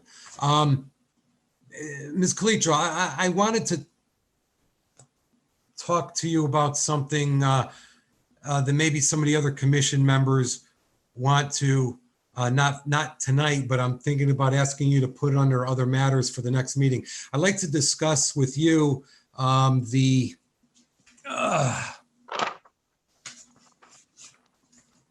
I'll find it in 1 second. It is the Westcog recommendation. We always seem to get those, and they always seem to say, the opinion is that the proposals of local interests with minimal intermunicipal impact. They're clearly making a decision as to whether the adjoining municipalities would be impacted or not. Why isn't that we couldn't just notify the adjoining municipality? We do. Okay, so we notify the adjoining municipalities, and also they don't notify them, but they furnish their opinion as to whether it's has any intermunicipal impact? Well, under the statutes, we have to send it to the regional agency. Right. And so since they're the agency for the region, they make a determination and they can send it out. But if it affects a zone that abuts an adjacent municipality in, like, for example, in this residential zones, there are all the residential zones touch Brookfield and Ridgefield, and we sent it to everybody. Okay. If, for instance, there was a zoning amendment in the CBD, doesn't have anything to do with anybody else. There's no CBD that touches another municipality. We still have to send it to Westcog, but we don't have to send it to anybody else. Right. That's the distinction. But we always send it, for the most part, to all the adjacent municipalities. That's what I thought. But they still have an option of further sending it out or making a determination. Yes, they do. Okay. They do. Mr. Melillo, did you have a comment?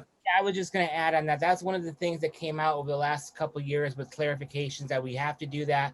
If failure to do that is grounds of appeal.